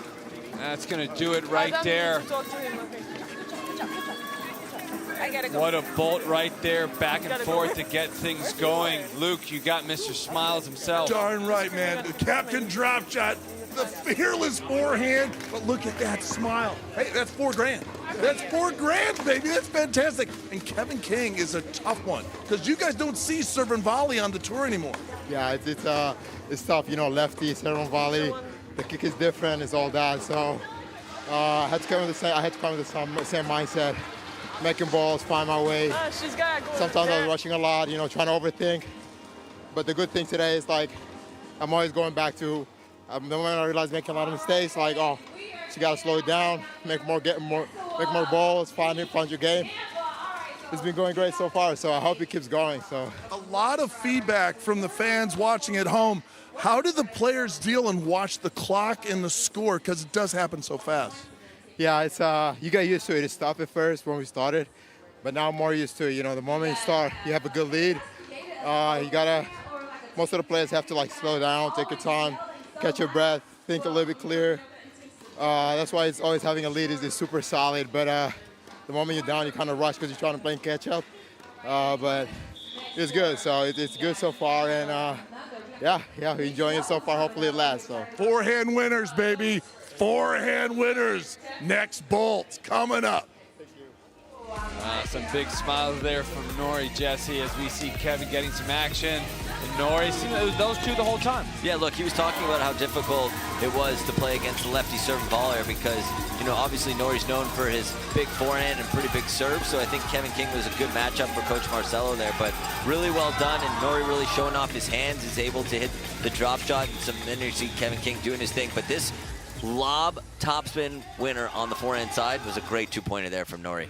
Yeah, now we see a completely different matchup for both teams as we have Raul Garcia on the near side, the Bolivian sensation who rocketed some heavy forehand in the doubles last night. Trey Mallory, Mr. Bermuda himself, trying to give Atlanta a good look at why he plays Davis Cup for them, number one player out of that country, as he's getting his first action of the day. I'll tell you, Trey really impressed me a lot because he has a very big forehand and the backhand is just solid as can be. Doesn't give you a lot of freebies on that side. So you try and force it there, but he just doesn't give you any points. And then if you give him a forehand, he can really back you up and keep you on your heels. So really solid tennis right now. You see two scores on your screen, 91-88 for Atlanta. Make it 91-90 if Raul's going to get that forehand going. It's going to be tough. And then you see 27-25 for Atlanta. So each gender are playing for prize money within their own matches. So whoever wins this men's singles match wins $4,000. The women for Tampa won their share, but now the men want theirs.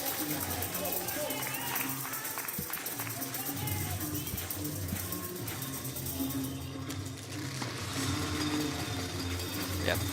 Trey gets pretty aggressive on the serve as well. He doesn't just kick it in there all the time, so he's not giving you the same look time and time again. So as a returner against Trey, you got to kind of give him different looks. Take a couple steps back, try and take it early. Even if you're uncomfortable doing that, you have to give him something different to look at.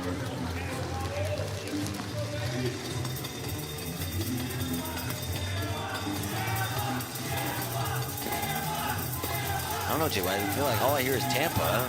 We're in Atlanta. What's going on? Yeah, Atlanta's at Bottomless Mimosas over at Stagecoach. I mean, we got to get them over here. The Tampa crowd is really getting things up and going. Are you talking about from experience? No, I saw it on, you know, what's that, the Eater website? You know, you see your top 30? Yeah, that sounded pretty specific. Looking it up for a friend. We have days off here sometimes.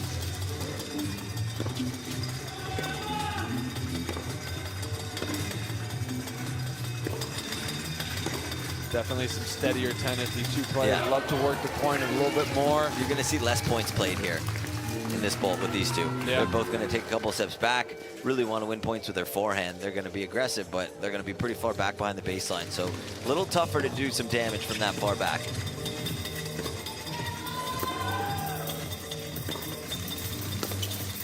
No way. Oh, I thought that almost went in.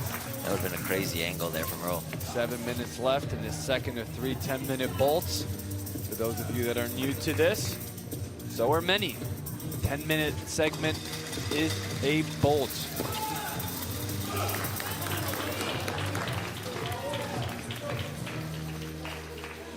Close all around, 95-94 the overall score for Tampa, but 31-29, 32-29 for Atlanta in the men's portion. Marcelo's trying to get things going for Raul here.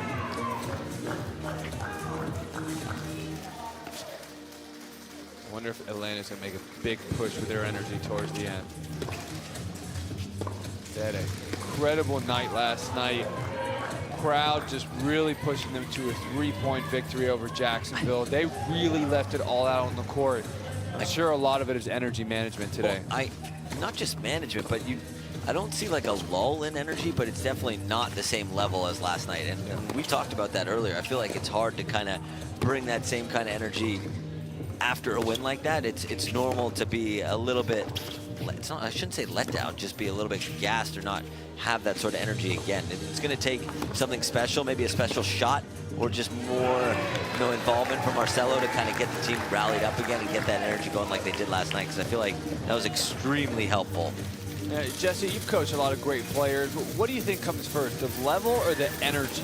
Well, when the level's not there, the energy's got to come first. I feel like that's first and foremost. When the level's there, you can sustain the energy and kind of, whatever works better for the individual. I've seen some individuals that play super, super well when they bring that high energy. And then I've seen, a lot of times where when you don't want to get too excited and when you don't play well when you're bringing all that energy, you almost go for too much too soon and you go for too much. So it kind of depends on the player. I feel like someone like Nori, he plays extremely well when he's got that energy going. Yeah, you see Nori actually telling Trey, hey, settle down, settle down. We're going to redo that, clear that ball off the court, safety first. He's going to get the serve back again. If Red Cross ever wants to sponsor the Intense League, we are about safety first and taking care of our players. And that's why we do have Emory Sports Medicine as well. It's here to help us.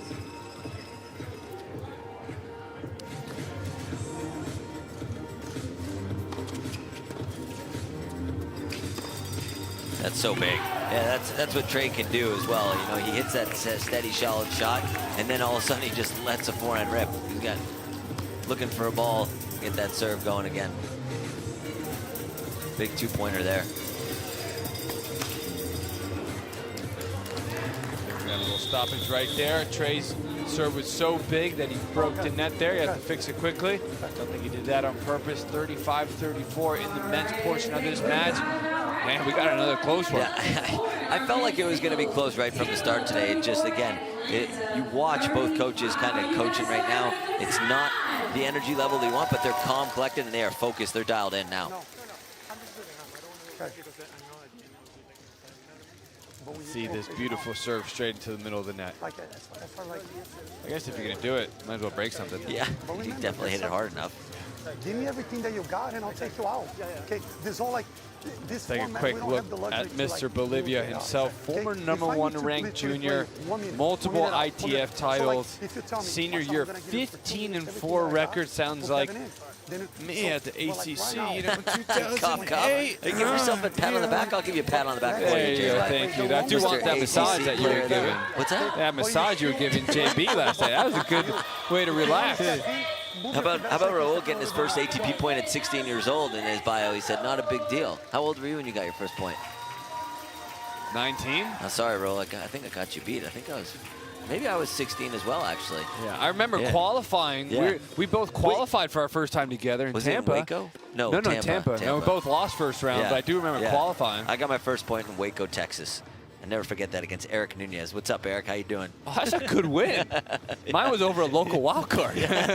Nunez. If you're going to get a point, that's how you do it. Coaching Jensen Brooksby right now. Yeah, Jensen, good to see him back. Yeah. Be happy to have him here at the Intense League whenever he's ready. 4 minutes left in the second of 3 10-minute bolts. He would be difficult to play against here. I would not want to play Jensen Brooksby in this format. I tell you that right now, Jay White. He's got the attitude that we need. So if you're a friend of Jensen, send him a message. I'll send him a message. Oh, you're a friend? Yeah, you didn't know. Come on. Oh, jeez, you know everybody. It's pretty tough. Yeah. I thought you only knew hockey players. I can't wait to get you on ice skates. That'll be good fun.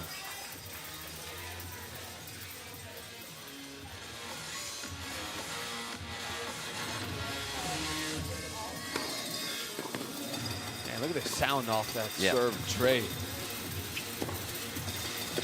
Both look very, very calm and steady. Playing within themselves. Whoa! Hello. There's that forehand from Trey. Put that suntan lotion on, Raul, because you're getting burnt. Did you practice that one? You were just waiting for that. I totally made that up. I was like, what can I say with a Bermuda guy, you know, on the beach? All right, I'm impressed. That was good. I like that one. Clip that one. Send it to your friends. Yeah. Marcelo's going to try to give some coaching advice. So is Yelena, 105-100 for Tampa. They also have the lead in the men's singles portion of this match, so double trouble for Atlanta. Marcelo looks like he wants to grab the racket and get out there and hit some forehands. Man, look at Trey Mallory right there. Davis Cup player for Bermuda, 4 ITF doubles titles. Earned first ATP point in 2024. We got to get him a cake, man. That was recent. Third team all CAA in doubles. Also, did you know he was the teammate of Sam Nicholson? No, did not know that. Yep, they were teammates. Sam was a little bit higher in the lineup. Okay. So, but still, nonetheless, they were teammates. Great to have them both in this league. And Trey's starting to feel comfortable out here after a great junior college career. Now playing for Tampa. Settling in nicely week 2.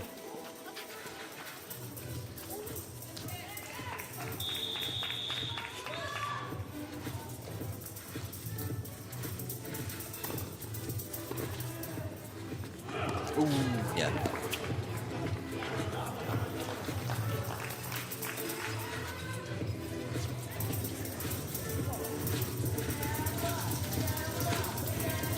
Man, that's a good kick. Yeah.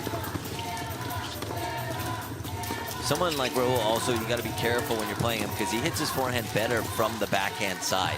If you can let him run around and hit forehands, that's when he's even more dangerous. So Trey's doing a job right now. He's just trying to pin him in that backhand corner. That time he went for the changeup, created non-forced error, but something we talk about a lot with junior players and recreational players. Like, sure, you might have one side that's better than the other, but you also might hit it better on the do side than the ad side. And so understanding where you're better is very important. If you can read that as an opponent, it's very good as well. And he loves that inside-out forehand. +2, he's going to hit a winner. You go back, you serve on the same side, so clean winners are +2. Anything else is just +1. One of the many rules that are changed here at the Intense League. Oh, no. I think Trey's been watching Wimbledon. Sneak attack, slice come in, keep it low into that Western forehand. Snake forehands don't like to hit it from that low.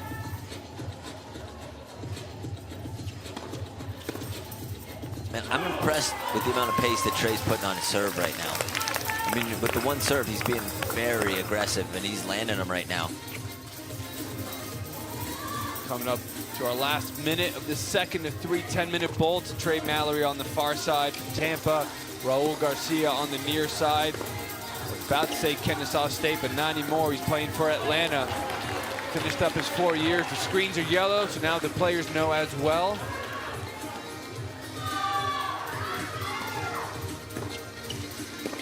That's a good return. Starting to see some frustration from Raul. Let's see if he can turn that into some extra energy within points to propel him to some better tennis. Big serve. Yeah, that's some good stuff there from Trey. Great serve right there. 110, 104. And he's going to be smart with this. He's going to take some time off the clock. Yeah, he's feeling it, went for it. Going big, but that was a little bit dangerous. I would have tried to extend the rally as long as possible. Whoa. Big serve there. That was that was close. I wouldn't say that was close. That looked pretty far out, not gonna lie, Jay. Yeah, I think it was out. Yeah. Very kind for Raul to just donate the serve back to him and even things out. So that's it for our second bolt. We're gonna have Luke Jensen here. He's gonna have Trey Mallory discuss what that bolt was like. So calm under so much pressure. He's going 135 with like 5 seconds to go. It's a good question. I mean, you just got to lock in, just focus on the ball, nothing else. I know it's a loud place to play at, so you just got to focus on the tennis, nothing else. What was the overall strategy? It seemed like you were hitting really nice serves, setting up shots to his backhand. Yeah, I'd say I was looking for his backhand more and try and get me some forehands myself. I feel like me and him play a similar game style, but it's just whoever plays better, really. So going into this next bolt, how are you doing physically? What's that? Going into this next bolt, how are you doing physically? I'm ready to go. Any drop shots? Maybe. Winners? Oh, winners, yeah. Sure. Underhand serves. Possibly. Go for it. Next bolt coming up. Man, Trey's all smiles right there. Why not play some very steady tennis, Jesse, as we take a look at some highlights? Yeah, I think Trey really said something there that he said that both him and Raul kind of have similar game styles, so it's who's going to execute a little bit better. And I feel at times Raul was, and then majority of the time Trey was. I feel like Trey definitely has the stronger serve of the two, so if he's hitting his serves, he does such a great job of really starting the point out with that serve +1.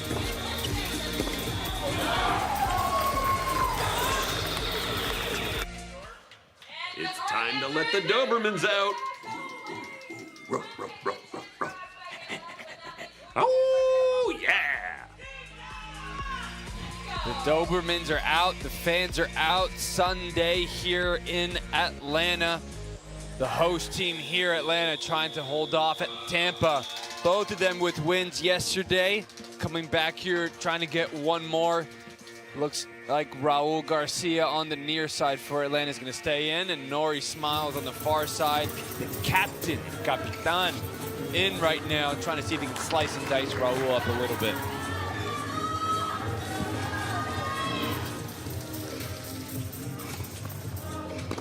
Ooh. Yeah, it's big. Ooh, I think he heard you on the broadcast, Jay. Yeah, I mean, look, he went for a big one and then went for an even bigger one after that. It's hard to kind of redline the engine like that. Might not be good for it.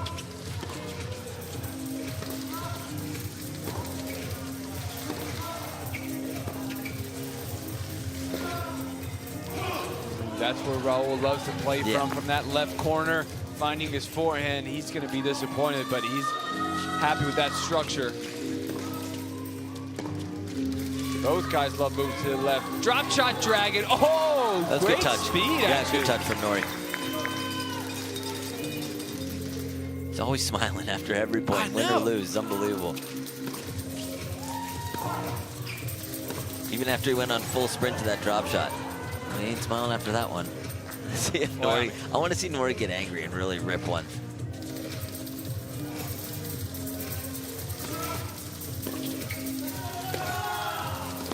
Oh no. Yep, good shot there from Raul.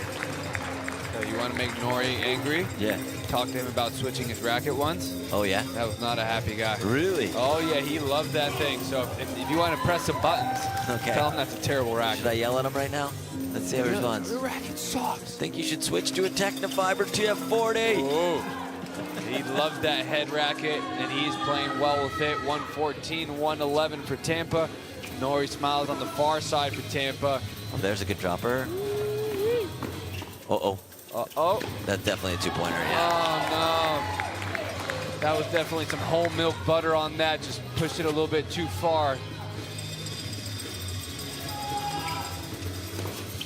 There's the forehand. Angry forehand. Somebody else who's busy. That's our team in the production truck. Look at all those screens right there. My gosh. How do they do that? Seriously. How do you know which one to look at? Oh, good touch there from Nori. Super impressed for him to even touch that. Yeah, that Raul might want that one back. That was almost a gimme. That's insane. There's a lot of work in that truck, I tell you that, JY.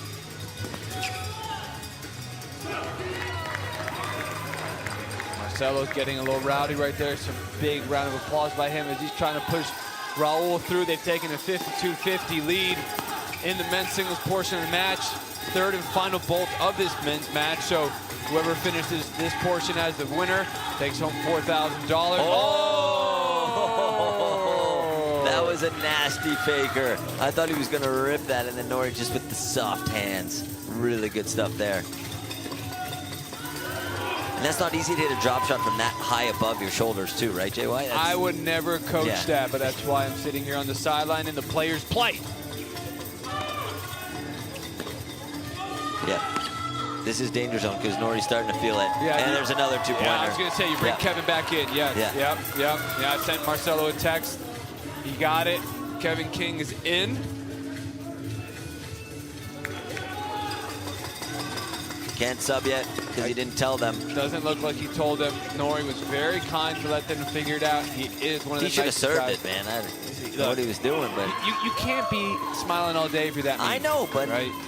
playing for money out here. You got to be get that hungry. I know. I respect it, though. And now he's trying to get King running in because definitely coming in cold a little bit, trying for that drop shot. Nori's still having a laugh. But I think this is a great strategic play. Lefties have a little bit more advantage trying to hook balls to that Nori backhand because Nori was finding that forehand. That was going to put Atlanta in a dangerous spot. We've seen a couple one-handed passing shots right now. That is not actually what you want to see if you're Atlanta. +2, clean winner. You go back, you play all on the same side. Talk about Nori's trying to hit the one-handed backhand. Oh, yeah, another +2. Hey, I hear somebody in the stands with that cone now doing the out call again. We heard that yesterday. Ooh. Let's see if we hear it some more. I'm glad that they came back. Repeat customer. There it is. There it is, and it worked. It worked. I heard if you come to 10 matches, you get one free. I'm telling you, that kid is dangerous. He's got a pylon. Yeah, definitely Tampa, right? Because that was against you against the challenge team. Yeah. I saw him this morning at the player hotel. I gave him credit. I said, hey, whatever you're doing with the cone, you should keep doing it because it's working.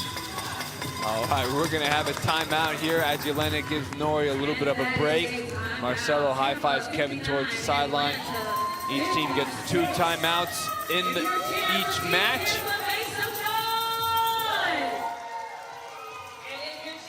Let's see how Kevin's going to be able to come back right now. And 125-119 for Tampa, down 6 in the overall score, but down 3 in this men's singles portion. Kevin, the former Georgia Tech captain, right there, top 10 in Georgia Tech singles career wins, number 7 in the nation in college, All-American. Now, it's a pretty good win over Dimitrov. You ever have that, Jesse? No, never have a win over. Never played Dimitrov actually, but that's a really good win. A great player, pretty fancy guy actually. Dimitrov, flashy player. Could feel like someone like Kevin King could give him problems, especially being a lefty. You know how it is. You got to deal with that high forehand to the backhand, especially with a one-hander like Grigor. Nothing worse than if you're a one-hander and you see a 6'3" lefty on the other side of the court. And now Kevin's going to try to cause that same emotional pain. Oh, good reaction there. Oh, 2-pointer there from Nori. That problem is going a little bit too much Yeah. to backhand. Yeah. Nori's starting to camp out over there. He's able to sit on it, yeah.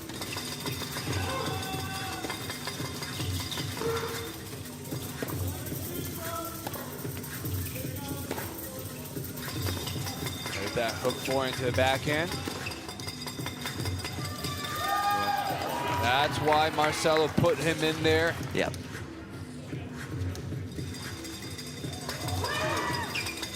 There's that out call again. Ooh, Good touch. Good touch, yep. Good touch. That's a little bit, that's what Jesse way, right? Play into the strength, opens up the weakness. Ooh, that's big gonna be tough. 2-point ace there.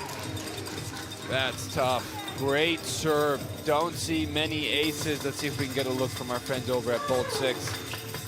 Slid right off the line. Oh, the red court. Oh, yes, yes. We do not play lets here, so if the serve hits the net and dribbles over, we play it. It counts. 4-point swing for Kevin as Trey Mallory takes Nori Smiles' spot for Tampa on the far side.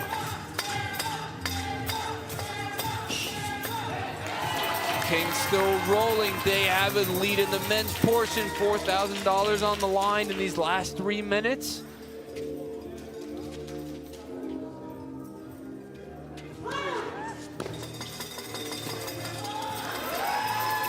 Tell me you hear the out call from the kid. I tried not to laugh. I'm telling you. He's good. And now he's very good. Yep. 63, 63, 129, 126.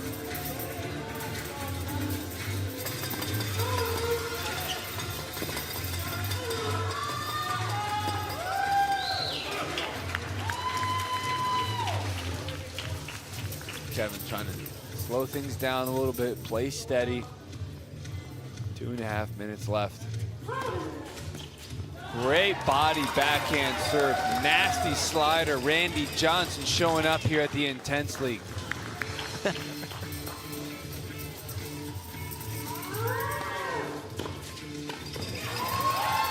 I don't like that kick wide, the forehand, against big guys. Maybe short guys like me, because you can stretch them out wide, but he's going there a lot. I think he's just trying to change it up, or he's just feeling confident with the kick serve that he's going to put it in to start the point. But the serve and volley to it is also difficult.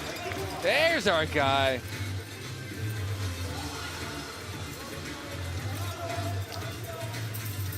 He's got that cowbell.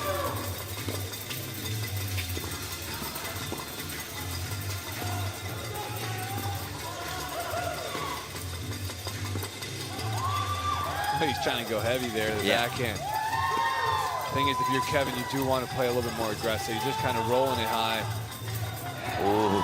Got away with it. Kevin's definitely a better offensive player. Not sure if he dreams of grinding out from back there. Substitution, Mr. Smiles back in. So had to catch his breath a little bit. I don't know about this matchup. Kevin does really well with it. What a volley. Yeah, good volley there from King. King looks like he's getting a little winded now, too. Yep. You got to take note of that if you're Tampa. Managing his time. Yeah. 6, 5, only 14 seconds in between points. Great inside cut. Yeah, it's too good. That's a beautiful volley. Marcelo loves that. I tell you, serving and volleying time and time again, it definitely will take your legs away a little bit. Yeah. You can see King huffing and puffing. 130 to 132. Atlanta now has both the lead in the cumulative score and in this individual match. $4,000 on the line in these last 45 seconds. Nori's going to need a +2 if he wants to get guac at Chipotle this evening. If not, it's just going to have to be plain old chicken and rice. Oh, that's a big two-pointer. Big two-pointer. Big two-pointer. And the quick turn. No. But it was in. Yeah, they're going to have to redo that. They're going to have to redo that. Yeah. They're going to have to redo that. Yep. So Bolt 6 got that one wrong. It happens. Let's see if they can get the clock back as well. Did they roll it back? There you go. Add 3 seconds on the clock. 70 to 66. And a +2 the other way. That's a bummer of a tournament of events. Oh, he's going top spin. I haven't seen the heavy that's a good top one. spin, I like sir. that one. That's a good one. He's been practicing. Yeah. He's been practicing. Oh, wait. Yeah. I think Kevin served on the wrong side because he hit a return winner. Yeah. So he had to serve Wrong on side. the due side. So Wrong side. I think we got to put a little time back on the clock here. Yeah. We got to reset the clock, get things back. So fast. That was a lot going on. The time's still going, too. Yeah. They're going to have to. There you Look go. at it. They'll add it back up. Yep, 16 seconds on the clock. And it was the wrong side there. He had to go to the ad side. So so this is the interesting He's going to be on the wrong side again. It's going to be deuce. I think he's going to let the clock run. He's gonna just move on forward. That was a lot. That was a lot going on there, That was a lot. Look, when you hit a clean winner, you got to go back. But the thing is, it's so intense out here. Sometimes you forget these players are also learning right here. Just an incredible finish right there as the men take their $4,000 right there. And we get to hear from Kevin King, the man with Luke. That was incredible. There's a lot of brain power. All that Georgia Tech knowledge going right into it. What were the nuances, especially towards the end of that bowl? Yeah, I mean, there were a lot of quick points going each direction. So a lot of it was trying to figure out, are you rushing? Are you taking your time? The score was flipping. So it's just about trying to stay locked in on what you're trying to do. In the history of your competitive game, have you ever hit a topspin lefty underhand serve? I have not. No, I was talking with one of my teammates about it Friday, about getting up there and just ripping it when they're not looking. Well, shout out to pickleball, but using it on the tennis court. Well, it was very effective. You seem to move forward at the right times. When do you decide to take the kind of the fight to your opponent? Yeah, I mean, really when I can hurt the opponent. I think early on I came out, maybe rushed it a little bit, but trying to judge the opponent. He played some good points. It was hard to get a rhythm on him, but I felt better the second time around. That's a $4,000 win. Baby needs new shoes. Let's go, baby. ATL. The next doubles, bolts, women's doubles coming up. Not only new shoes, he's going to be able to get him some Nikes over there as the men took that men's singles portion of the match. Very tight in the first two. Great strategic move by Marcelo to put Kevin back in against Nori to help them push that out. That matchup, lefty to righty backhand. Nori loves his forehand, but it's hard when you got a lefty right there. And a great finish right there by Kevin. Great job. We'll see how things come down as we get to the doubles. But first, we're going to have a feature on the doubles legend himself, Luke Dens.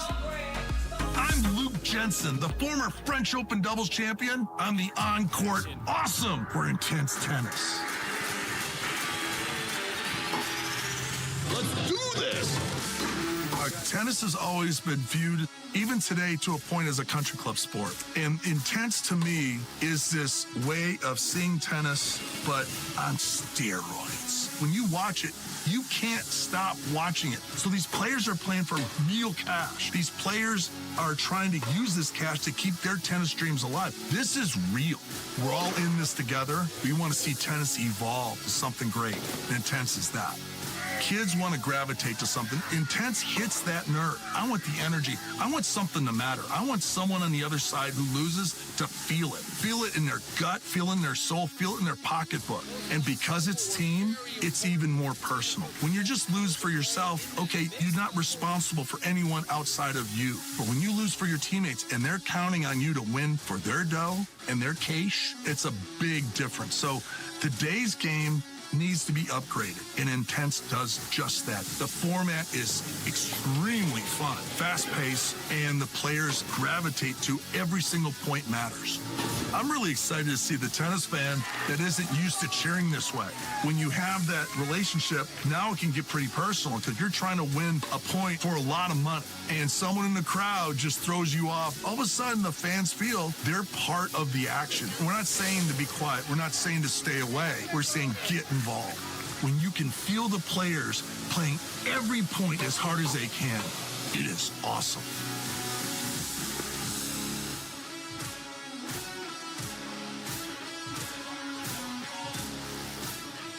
Welcome back to the Intense Arena in Decatur, Georgia, where things are coming down to the wire one more time. Luke, last night, everything came down to the last point in doubles. We saw so much action. Doesn't get any better than this. Well, as a doubles guy, I love that the doubles finishes the job here. The final series of bolts, women's doubles, men's doubles, and of course, I love mixed doubles.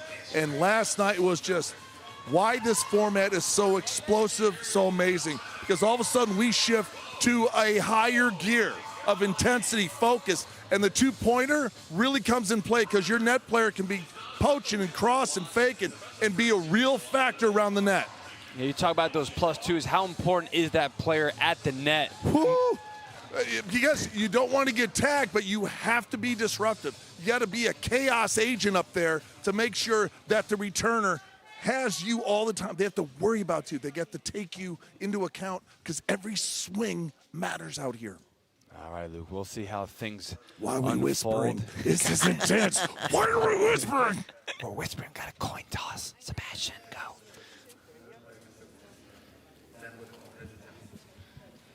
Heads is the call. It's heads. Serve or receive? Serve. Tampa to serve. Good match. Here we go. I would choose to receive if I won the toss. Me too. Me too. Yeah, I feel like you know you're getting one serve, put the pressure on the opponent to start off and make them feel uncomfortable. And I always like returning even when someone had 2 serves. I wanted a game to kind of get into, and look, that's why. Yeah. You get a freebie right off the bat. Yeah, so hard to already just serve for the first bolt as you're a little bit cold and you haven't played, and you only get 1 serve, 1 toss. Hard to get that first serve in perfectly. We see it just trading serves back and forth. I was so happy to see Kevin using the topspin underhand serve. Yeah, I thought that was a good move. We haven't seen one of those yet. You get a little more pace on it, too. I feel like when they're trying to hit the quick serve, they're trying to hit the drop shot and get it tailing away. Much more difficult shot to hit. Yeah, got to leave that one to Bublik as De Souza, Kate Sherbura on the far side. Corentin. Tanya Sosnskaya, Ava Haraster in on the near side for Atlanta. It's a lot of nerves right now as things unfold. It's a very close match. Every point counts. You win 1 point, it counts as 1 point. You hit a clean winner, counts as 2 points. Yeah, there's that kick serve there. Really difficult to deal with, especially in doubles because you're trying to get it cross court as well. You know what serve we really haven't seen at all from anybody? Probably because you only have 1 shot at it, is the twist serve when you're hitting the opposite spin along the side of it. Ah. I know who has that one. Yeah. Can I guess? Go for it. I'm going to say Taylor Fritz. No, Luke Jensen. Come on now. Yeah, but he's a cheat code because he's righty, lefty. He's got it all. Like, you can't go to the gold standard. Luke, I've seen you hit that one. Taylor Fritz, when he hits that he thing, does do it. Yeah. It's unbelievable. Yeah. I've tried to get juniors to do it without blowing out their elbow. I got a good orthopedic surgeon on the call. That's a great time to give a shout out to Emory Sports Medicine, who might have seen some of those kids you sent with try to use that serve. Dangerous, dangerous. Big backhand trying to move at the net, Tanya. Oh, great back and forth. De Souza trying to finish things off, but unfortunately couldn't. Ava Haraster taking her time, nice and calm.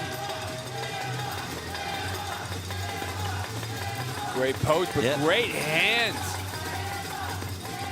Yeah, Kate does a really good job of staying really active at the net, keeping her opponent super honest. And Tanya's been doing a great job here with the reaction volleys too. A couple 2-pointers as well. And Atlanta's got a little bit of a lead now.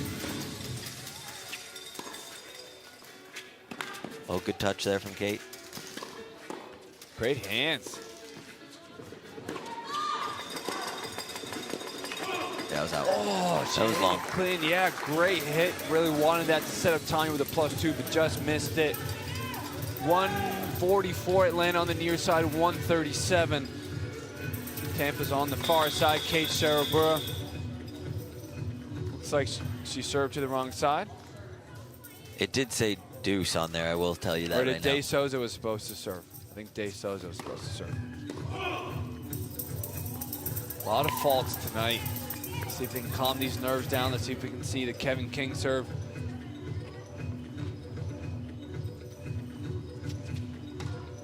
Yep. See Kate serving, so now we get the confirmation. Ah, sneaky +2 going behind her. Yeah. Kate, smart move, trying to cover the middle. But Tanya even smarter. Doesn't have a biomedical science degree, but she does love AI, data science, and cybersecurity, so she definitely loves to use her brain to make things work. Great moving around, 12-5 in the doubles portion of this match. 148-138. I think Atlanta has their biggest lead of the match.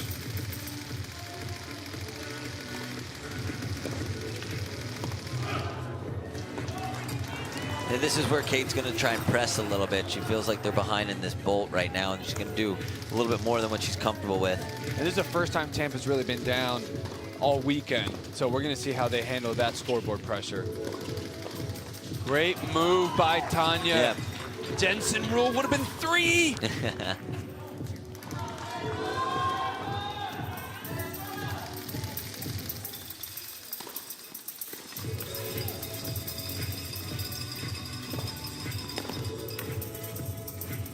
Tanya right up there at the net. You know, just such an important figure when you are up there. Even if you're not hitting the ball, the way you move around, Tanya trying to have an impact on the baseliner that's hitting. We've seen the poachers, the moving. Let's see what Marcelo is going to say to his team. Hey, with your hands, both of you, there should be never any hesitation. I love what you're doing. Okay, I told Eva the same thing yesterday. I prefer to see you guys missing volleys, but going for it. It's freaking doubles. Okay, I don't want to see like long rallies cross court, no chance. Hey, on your serve, chin up, chest up, go for it. Okay, don't collapse. You're doing great. You're doing great. That's some great advice from Marcelo. Yeah. Look, I love the way Tanya's being really active at the net. When you're at the net and you're feeling confident like that, let's get some more. The mental aspect too. We're up. We don't want to let up. They're getting frustrated. Take advantage. I'm fired up. I want to play for Marcelo. I don't.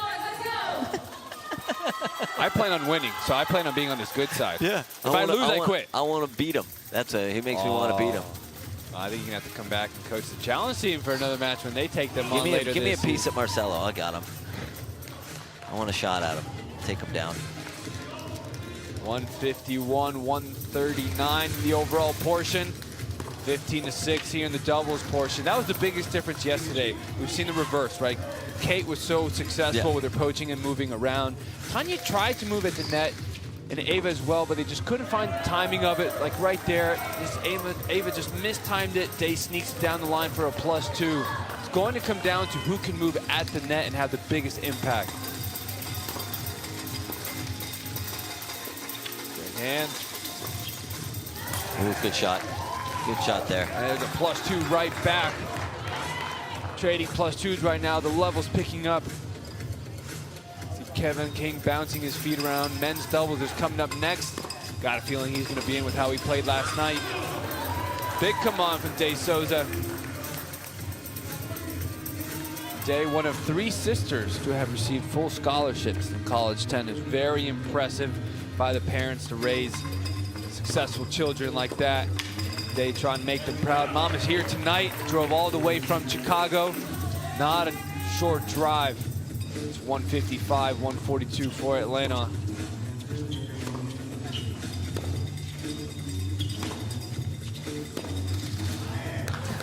And those are the rallies that Marcelo doesn't want to see, the cross court all day. But again, when you have a lead like this, I actually don't mind it because you're extending the rallies and you're continuously building that. And you're making the other team feel like they're pressing. And then winding the clock down at the same time. Exactly. You win in multiple ways. But also he wants them to keep winning points and keep building that lead, especially for the overall, right? And give your team a little bit of a comfort zone. Yeah. Dave's trying to send a message to the referee there for calling him out for having that wrong serve earlier today. Oh, 2-pointer. Was it? 2-pointer. I think it was a touch. I think it was a touch. He called it 2 points, so. Yeah. They didn't argue it, so I'm wrong once again. There's the sub. I'm usually wrong 3 times a day, right once. Kevin King, he just can't wait to get back out there. Once again, I think the wrong person served it. You sure it's not your serve? They fucked it up the serve again. I said I wasn't sure. I thought it was Kate. I think this is part of Jesse, just a little bit less energy from both teams. They had a very intense matches, and we've seen more mental mistakes today. I'm going to say, yes, you've seen mental mistakes, but I was in that position yesterday when things are moving this fast. and especially in doubles when the points are that quick, it's hard to keep track of whose serve it is. So I know there was talks in the suggestion box of maybe putting it, you know, being able to ask the umpire whose serve it is, instead of them saying, I don't know, it's up to you to decide. You know, they can give you a little bit of a clue and give you some help, because there's only 14 seconds. They're not really giving you an advantage. It's almost like he wanted the team to make a mistake. Come on, Sebastian. Like, if that was you out there, you'd want our help too. You know what I've realized in the last 2 days, Jesse? What's that? You love to play good cop, bad cop. Every time I say something nice, you come back mean. Every time you guys go opposite. What are you gonna do? See, I'm trying to lead you because you're mean at times, and then so I'm trying to lead you into it, and then you put me down, make me look like the bad guy. Here's a suggestion box. You put the name up on the scoreboard where it says add or deuce, then everyone knows where it is. They won't see, you know, someone that's gonna serve in the wrong turn. It's a fair suggestion as Atlanta's pulling away 166, 144. They are rolling here. They are rolling right now. Are we gonna get a timeout? I think we're gonna call for a switch. I think it should call for a timeout, but there's not much time left. I think Tanya just tossed it, but I don't think Sebastian caught it. Yeah, he didn't catch it. She tossed it in the air.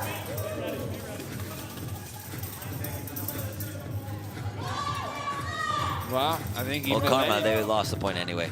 No, they won it. Oh, they did? Yeah, they did, they did. Sorry, I'm not paying attention. Yeah.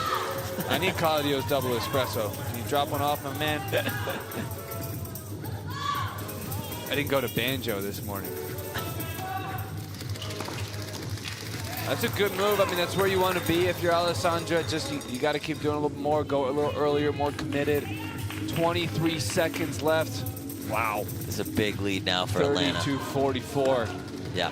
Oh, man. You got to keep building. If you're on Team Atlanta right now, you keep playing as many points as you can. You're just building that lead for the next bowl. Do not think Michaela's going to jump in. Just let it roll right here. Pretty obvious comment by me as there's only like 4 seconds left. Oh, good two-pointer there. Trying to salvage. Yeah, look, it's going to add up at the end. You got to take everything you can. Every point counts. But wow, what? They pulled away. It didn't start off like a big lead right there, but then they really pulled away. Great finish right there. Yelena trying to figure things out, but really just couldn't find the right matchup because Tanya and Ava really just took them by storm, and we'll see how the men handle this. Luke, you got Tanya and Ava down there. Tanya, when did the match, this bolt break open? Right at the beginning. Yeah, what was the plan going in? Because you were so cohesive and you put them on the defensive right away. I mean, Marcel told us to go out there on fire. He felt like we were flat in singles, and so we were just trying to have a lot of energy and do better than we did in the first 30 minutes. Tanya, is there a time when you don't look to poach? No. You are poaching every single time. Always. I'm either expecting or I'm going. Were you a double specialist in college? Big double specialist in college. There you go. What's it like playing with someone who's so active? I mean, it's great. I feel like all I have to do is make one ball and set her up from the baseline. I know she's going to go for it and most likely make it. And she got so many two-pointers. I mean, probably 5 or 6 of them. You hear these lessons, everybody? All you leaguers out there, all you junior players, cross, poach, be active. Play as a team. Yes. Team. All right, mixed doubles, right? Oh, was it men's doubles? Men's doubles. I'm so confused. We've got a lot of doubles. Lots of doubles. Men's bolt next. Yeah, a lot of energy down there. Just some great playing from Ava and Tanya, and you see the impact that a player at the net can have, and Ava was loving how Tanya was moving, and that was the biggest difference yesterday. It was the biggest difference right now, and we'll see. We got Sam Frizzell that's going to be coming out for Tampa, getting his first action of the day. I'm very surprised, actually, because Nori, definitely the MVP of the men's doubles with how he covers the net. To not be in there when they're down? And yeah, exactly. I think like on the Tampa team, Nori's the one that can really bring the most two-point plays. So see how long he sits on the bench for. But he's standing, he'll get warmed up. I'm sure he'll be in here at some point in this bolt. Yeah, they don't have a lot of time to play around with. Yeah. They are down 20? Usually I do my math in a calculator, so I'm trying to 19. do it on the fly. Okay, thank you. Yeah, it was 20. You're right. Thank you. Yeah. Trey Mallory on the far side serving for Tampa. Sam Frizzell at the net. We have Kevin King and Raul Garcia on the near side. This is That's really good ball. This is the team that really propelled them to the win when Raul and Kevin got together. Kevin flying around and poaching, and Raul found that heavy forehand that he learned over on the clay courts in Bolivia. Yeah. Let's see if they can do the same thing right now. That was a +2. Go back, serve on the same side. There's a big point right there. Tampa's gonna have to make a big push. Oh! Good touch there from Roll. I'm a little surprised that he didn't play Trent right now with Kevin King. A little bit. Maybe save up for the mixed doubles seat, but I mean, he's just trying to put the full court press on. Yeah, maybe just trying to put an end to this match right now. Yeah. Keep the two guys that have played the most, not take any risk.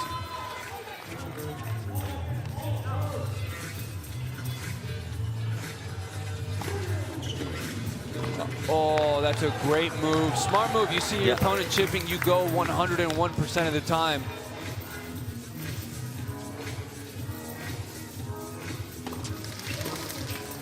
Great return by Kevin. Oh, that ball took a funny bounce down low. Great forehand. Yep. Notice that Trey doesn't serve a volley all the time in doubles. You think he's happy to stay back and rip forehands and be aggressive on that serve. That's what I mean, though, JY. I feel like you're down. Scoreboard pressure. Yeah. I think you know a lot about that.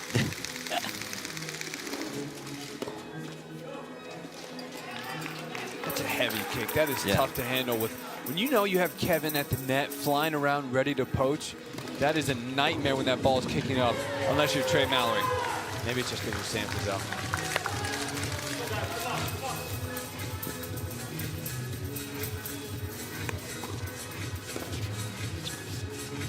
That was tough. That kick jumped, but Raul just read it well with his hands, flicked it down low. Great touch, 175 to 156, but Atlanta also has the 39-23 lead in the doubles portion of this match. Whoever wins this doubles portion will also take $4,000, so a lot on the line. Team wins, individual wins, everybody trying to win right now, but I'm really surprised that Noy doesn't have a racket in his hand right now. I think he does, actually. He's just not warming up. Nope, no racket in his hand. Okay, I can still trust my eyes. I'm not that old yet. Saving him for mixed. But might be too late. Yeah, definitely.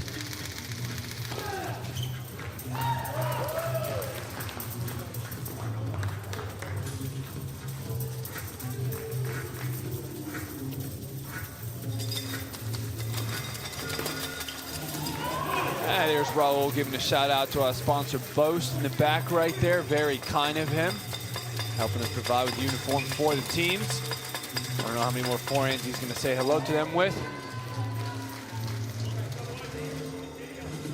In doubles, it's hard to kind of extend the points and make them a little bit longer. So this is where it's still a little bit of a danger zone because Tampa is behind right now, but you can make a little bit of a comeback, but not when Atlanta's doing two-pointers like that, especially from King's reactions at the net. Heavy kick serve, just so hard to get it around. Kevin, he covers the net so well. Raul's loosening he's saying up. 2 points. Oh, that man. was a touch. I saw the ball move. Ball definitely moved, but he's given 2 points. Oh, he is loosening up. Frustration is building. Nori is finally in for Sam. Let him serve. He's going to serve to the same side. It's going to be in violation. Watch this. Oh, look at you. You caught that. Even I didn't catch that. You must have gone to banjo this morning. Now they're just making a move, though. Yeah. Tampa really needs to have a sense of urgency. Really interesting. I think they're all sensing it right now, but they really need to pick it up right now.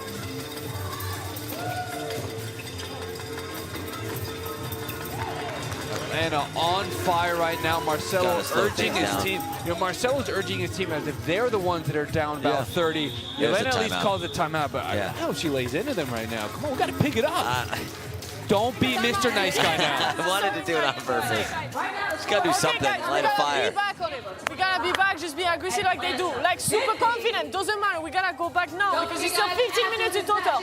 We can come back. They just did, the only space that they did was in 15 minutes. We have the same time to do the same thing. Okay, so same position. Whenever you're serving, don't go for like big thing. But I want the person in the net to be there. Same thing, big approach, okay? You got this. Focus. Let's go, boys. White change, okay? All right, I think you're going to try to fire him up a little bit. I don't want us to get carried away with the score, okay? With the what? I don't want us to get carried away with the score. Let's keep playing the same way. Yeah, I agree with that. You're going to pretend like you're down right now.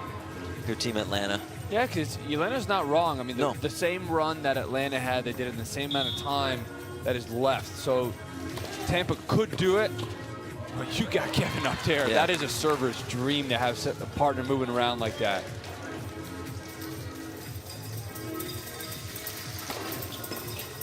This is what going big first serves too.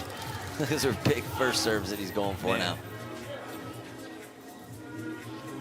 So yeah, change your return position. I thought he was going to change return position a little bit, give him a different look. All right, +2. Let's see if that's what can propel them now to get this thing down, get it closer. Still not a fan of Tampa's energy. He's maybe fired up after that +2. Look at you. Not one of them is applauding. Kate's giving a little applause. And Kate was a little bit down after that doubles. Yep. She feels like that's part of the reason why they're down so much, but it wasn't on her, I'll tell you that. I don't think she played bad. I think Tanya Neva played great doubles. Yeah. Played Jensen doubles up there. We see who could give Luke more compliments tonight. He's loving it over there. He's blushing.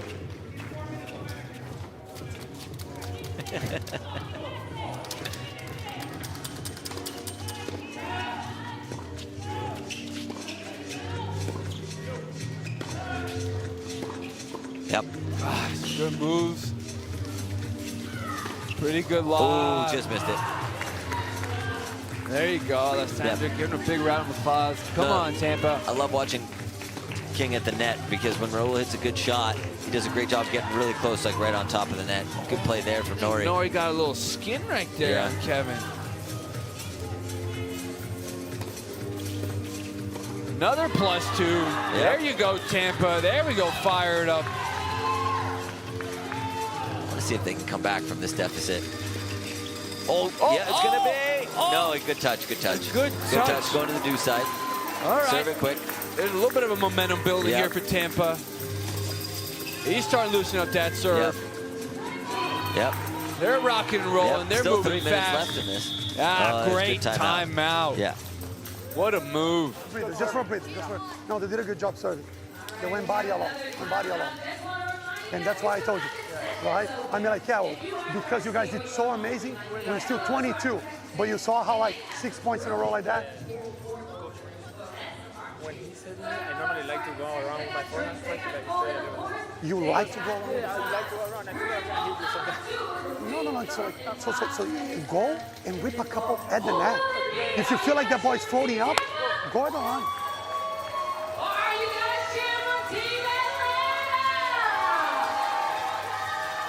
Let's go. 190-168. Atlanta has the lead on the near side, but also 54-35. Marcelo's fired up. He's trying to make sure that Atlanta puts a dagger in Tampa, does not let them come back.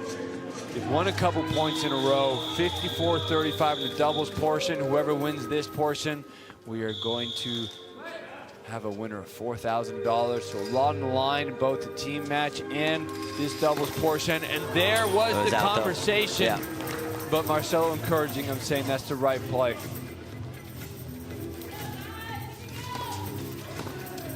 Such a good run now from Tampa. Did he make it? Feeling, yeah. Good hands there from Nori at the net. Beautiful. Right back to the deuce side again now. This is why he should have been in from the beginning. Yeah, I agree with you. I think this is the first time this weekend I'm comfortable saying I disagree with Yelena. She's been doing a great job. Her reasoning behind it. No, I know it all. Oh boy. Look at that. See? Fire. Wow, 2-pointer. Oh, great overhead. Luke, you got Tanya down there who's catching a breather. We're going to take over. Okay, we understand you guys are the B team. We're the A team. And Tanya, how do you see this men's doubles going? I think the boys kicked it out really well. We've been very solid from the baseline. Tampa's team is doing a really good job at the net at the moment. But I think we're going to come through. It seems like as soon as the singles bolts are over, the energy just jumps, and you start poaching. Same with the men. That serve, and then the partner at the net takes over. Do you feel that as a player?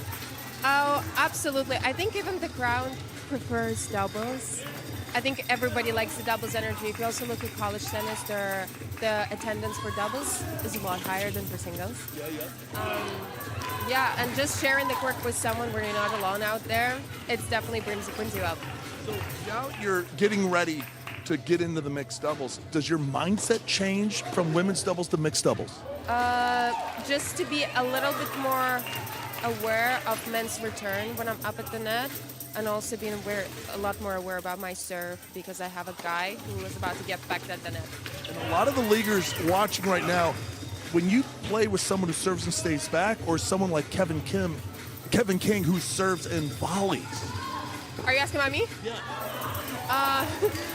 It's different because you're playing with a partner. It depends. Different. It depends. I like serve and volley. However, the current environment does not allow you to come much. At least for me, I don't think my serve allows me to come forward. But you never know. Good luck in the mixed double. I'm feeling it. I'll be there. It's about a feel, intense. It's about a feel. Yeah. Good luck. Thank you so much. All right, this thing's almost over, guys. Yeah, just under 30 seconds left in this second of 3 10-minute doubles bolts. Whew. Oh, Kevin King comes in to finish it off. That's going to be an important +2 to make things very difficult for Tampa to come back. As we have mixed doubles coming up, it looks like this is going to be the last point right here. Kevin's going to calmly launch it up and serve. Wow. What a volley. Big come on right there as he leads his team into this final mixed doubles bolt. Great playing. Marcelo very happy with that to be able to go with a 23-point overall lead and 20-point lead in the doubles portion. Kevin King stepping it up again. Singles and doubles today, doing extremely well. Will Tampa in the mixed doubles be able to come back at all? Luke, we have you down with the people who dominated in doubles right there. Yeah, that was a fantastic doubles bolt. Raul, it seemed in the timeout when they're on a run, you had a great conversation with Coach Marcelo. Yeah, it really helped me, to be honest. I think at one point we were rushing too much with Kev. That got us, losing some points, but then after we talked with Marcelo, I think it was fine, so yeah. And Kevin, it seems like I love the signals. You guys are taking that entire 14 seconds and setting up the play, and then you're flying around the net. Yeah, Raul's serving well, so it makes me look good in net. But yeah, we're communicating better and playing some good patterns. So Raul, as the speed picks up now for the mixed doubles, what's going to be the mindset to shut this thing down? I think we just need to keep being aggressive, energetics, and just keep doing the same thing that we were doing. You guys ready for this next bolt? Let's go. Let's go. Close this thing. ATL. ATL fired up. Luke's fired up. Let's see if Tampa can get fired up as we are here in the INTENNSE Arena in Decatur, Georgia. One of the most cool settings you'll ever find in tennis. Jesse, it's going to come down to this. Yeah. It's going to be tough for Tampa. 23-point deficit to try to make up. The first 5 points, I think, are going to decide it. Within 2 minutes, they better cut this to within 12. I agree with you. I feel like they got to cut it within even 15 within the first couple minutes to even have a chance here. We're going to have Kate Sharabura on the far side for Tampa, jumping in with Trey Mallory. Noy's going to get a rest. Near side, Kevin King is going to stay in with Ava Haraster. No play from Trent tonight. Nope. Thought Trent was going to get a shot. Maybe he'll put him in if they build a big enough lead. This is the hardest part for a coach. It's definitely more difficult because you have unlimited substitutions, but you have to get that team win. And if you get somebody that's playing pretty decent, you don't want to take a lot of risk to try to throw in somebody just to get in some time, just in case you need them later. So, the coaches themselves as well in their first season here at the Intense League are learning how do they manage things. We've already seen some big improvements from last week to this week with some more clear-cut strategies on how to manage all of these rules. We'll see what happens when we come back in about a week and a half for week 3. Right now, here we are, week 2, final match of the Surge weekend, 202-177. Atlanta on the near side in the lead.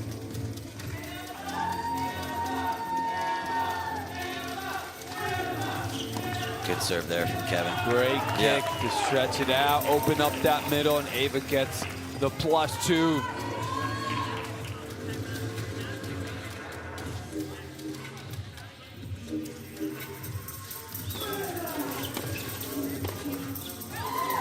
Kick out wide. This time Kate was ready for it, handled it very well.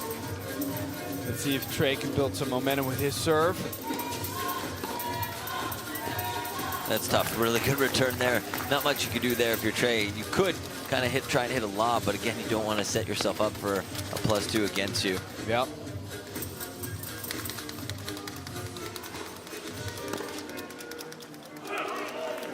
Seen that strategy from yesterday, today. Teams playing a lot more to Kate's forehand. Beautiful backhands yesterday, but has not had many opportunities to hit them today. Great strategic adjustments, and that's a great return by Trey, just barely over the net. 206, 179.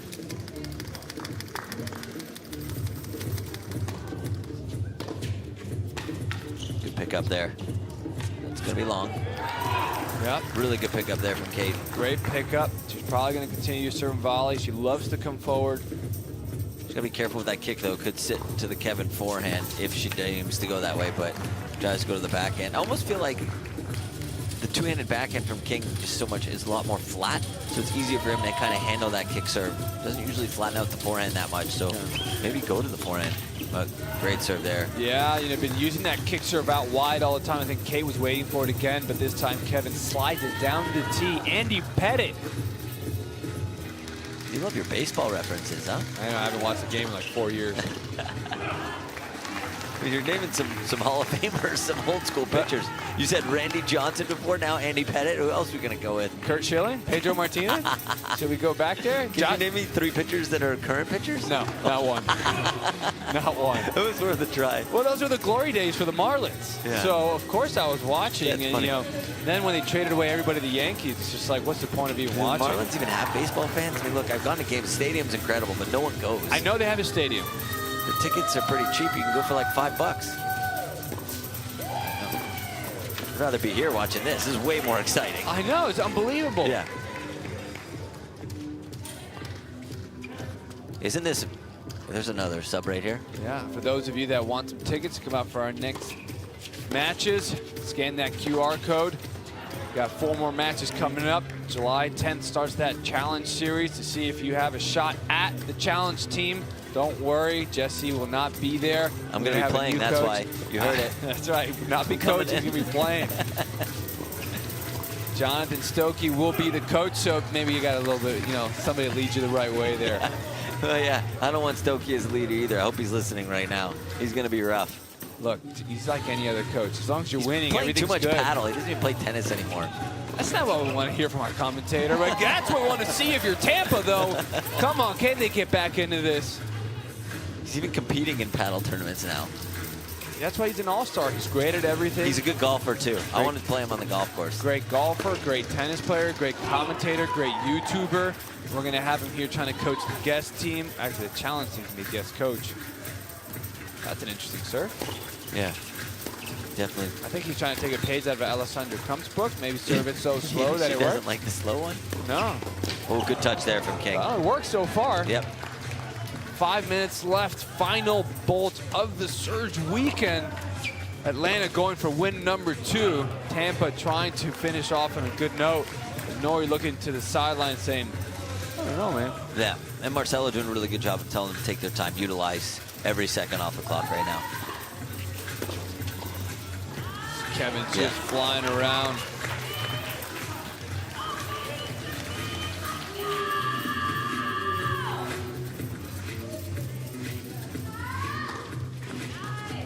That's a good lob. When you got somebody poaching, oh, wow. that was close. I thought it was a good lob. I still like that play. When you have somebody that's poaching so close to the net, you got to go for that lob. Back him up just a little bit. But Kevin is not deterred. You got to put Trent Bryden in for the last 5 minutes. And this lead is big enough. Wouldn't you agree? I wasn't listening. Would you put Trent Bryden? The lead's big enough now. Yeah. Yeah. He's the only one on the team that hasn't gone in yet. Got to build his confidence up a little bit. If you're not going to play him when you have this much of a lead, what does that say? All right, so question to you. You're the coach. Yeah. Okay. You got a big lead. Yeah. Do you want to put somebody else in that maybe ruins momentum? Because they're going to play again this season. Yeah, but it's not going to be tomorrow. It's a week and a half away. But do you want to give them any hope that they have a shot against your team? Or you just want to make them feel so miserably bad that the next time you play them? I want to give all my players a chance to play so they can experience this, especially if there's not as much pressure right now. Let them feel what it's like to be out here playing, you know, mixed doubles as part of the league, right? I don't know how much Trent has had playing time, right? So this is a time to put him in and give him the last 5 minutes of the bowl. Okay. Nothing bad's going to happen. I mean, that's just my 2 cents, but... Oh, it's the Mr. Nice Guy. I got it. Yeah. But it also builds team chemistry, too, you know? Yep. So Michaela as well. I don't think Michaela's in any action. I would put both of them in. Yep. Because, you know, everyone's competitive, and I get it. But at the same time, they can start getting frustrated with the coach, and then it could be a little bit of dynamics could be off. You know, think about it that way. Yep. So you got to think about more things than just the win today. Yeah, I mean, look, I understand in sports you don't want a ribbon or a trophy for participation award. We're not saying that, but... Can I jump in on this at all? Luke, do you give out participation awards? Oh, no, ribbons for everybody. Oh, come on. It's love. It's about tennis, awesomeness, intense love here. The thing is, I will say, the Hebrew Hammer, and I like this rule, I think the coaches should be allowed to go in. Coaches being able to play. Bring back the magic. I love it. What do you think? Yeah, bring out the snap pants, snap them off, and get in there. Yes, yes. I think that'd be great. Suggestion box. I know. Could have been a difference. How about commentators? We should form our own team. Oh, jeez. Come on the now. Arthritic League. Yeah. I got the Arthritic League. Sponsored by Tylenol. Well, Luke, don't worry. Emory Sports Medicine is here ready to take care of you just in case. Free x-rays. MRIs will cost you. I think Nori's doing that slow serve on purpose. Oh, he's really trying to put her into the crowd here on the side. Look at this. Here's some of the rest of our sponsors. Torna, Solinko, getting that gear ready. Emory Sports Medicine. Luke is their #1 client. Sports the Cab. Body Armor. That's my #1 sponsor as I have to dehydrate, rehydrate. And Yonex right there helping us out with some beautiful balls. And these players get to experience this beautiful Intense League. 221, 196 Atlanta on the near side, just trying to put a stamp on today. 85-63, they will also take the doubles portion, take the air $4,000. Definitely not getting water. You can buy a soda today as well. No. Tough, man. They've raised those prices on those drinks.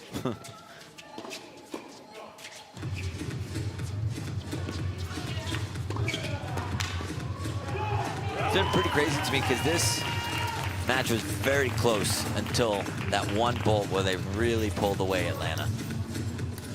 Last minute here. Atlanta is going to really enjoy this one. Kevin wants more. He's hungry. He remembers last weekend, the frustration he felt after those 2 losses. He wants to finish off and get as much of this as he can. Move on from last week. Oh, strike one. He's lucky that went out, though. Right, you like your baseball, too? Yeah, that one. Yeah. That looked more like a Chuck Knobloch strikeout. Oh, my God. He's on fire. Wow. I feel like you used to be a baseball fan and you're naming all of these names. All right, we're going to have our last 20 seconds here. Atlanta's going to take this victory. Kate's going to try to sneak out some pride right here. 224 to 199. Atlanta's going to go to 2-2 this season. 2-0 on the weekend. Tampa 1-1. They still had a great improvement from last week to this week, but Atlanta, Marcelo back in play.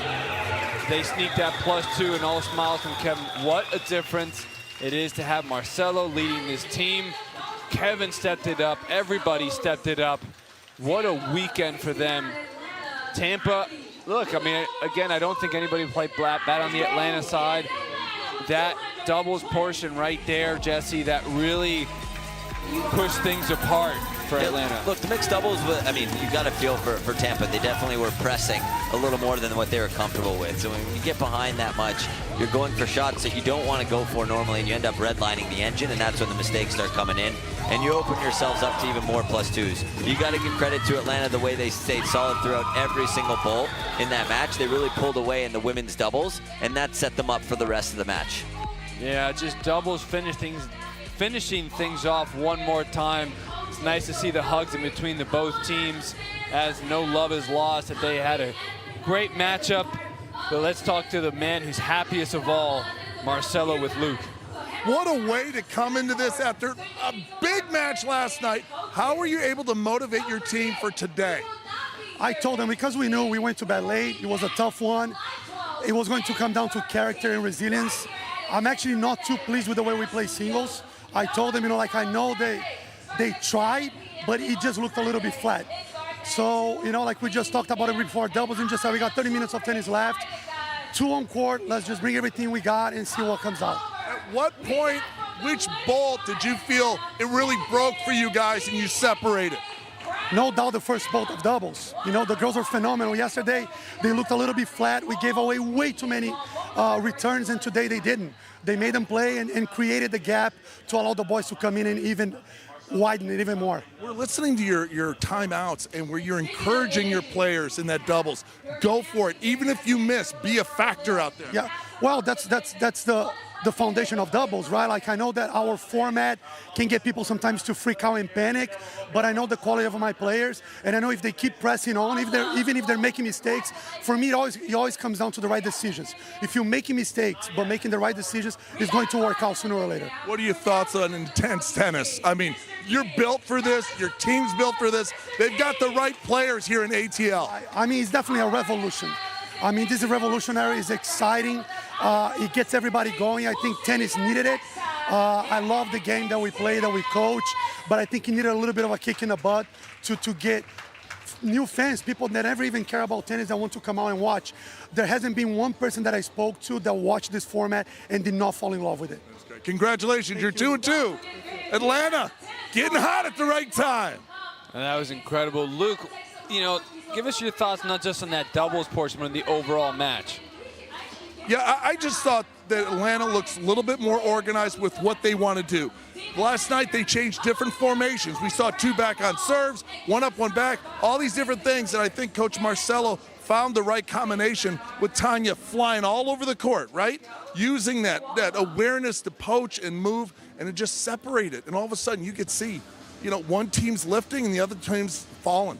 Yeah, incredible match. Jesse, the women's singles were so close, then the men as well. What are your thoughts on today's match? Look, I feel like that was neck and neck throughout the first couple bolts, and then the women's doubles, that's where things really took a turn. And Atlanta did a great job. I think Tanya definitely stuck out there in the women's doubles, the way she took over the net and started getting those +2s. And once they got up by 20, 30 points, that's when it was trouble for Tampa. And Tampa just couldn't get it. They couldn't regroup after that and start coming back, and they started pressing way too hard than what they were comfortable with. So all around, great match. Well done to Atlanta to go 2-2, and they'll be happy with that to move forward. Yeah, it's just incredible, from week to week, the improvements, but really also just how much things can change in 10 minutes. Yeah, I mean, I know Atlanta's happy there, but 10 minutes, it can change everything. It was literally a 10 to 15 minute period there where Atlanta really pulled away from Tampa. I feel like, we were looking, it was going back and forth a little bit in the first couple bolts. The singles, again, I agree with Coach Marcelo, wasn't the highest quality of singles on the men's or the women's. The doubles really stepped it up, and the energy was brought by both teams. But again, that's where it really kind of set the difference there, was in the doubles when Atlanta started moving and being more active, and that's when the energy came out. And we see in this format, whoever brings the most energy is really the one that usually walks away with a W, and that was Atlanta tonight. Yeah, well, they finish off a great weekend. Tampa, good weekend as well, but Atlanta's the one that's going to be riding high as we're going to come back July 10th. We have that challenge series leading us off into week number 3, so make sure you sign there. Jump in, get your opportunity. Thank you, everybody, for joining us. We'll see you next time.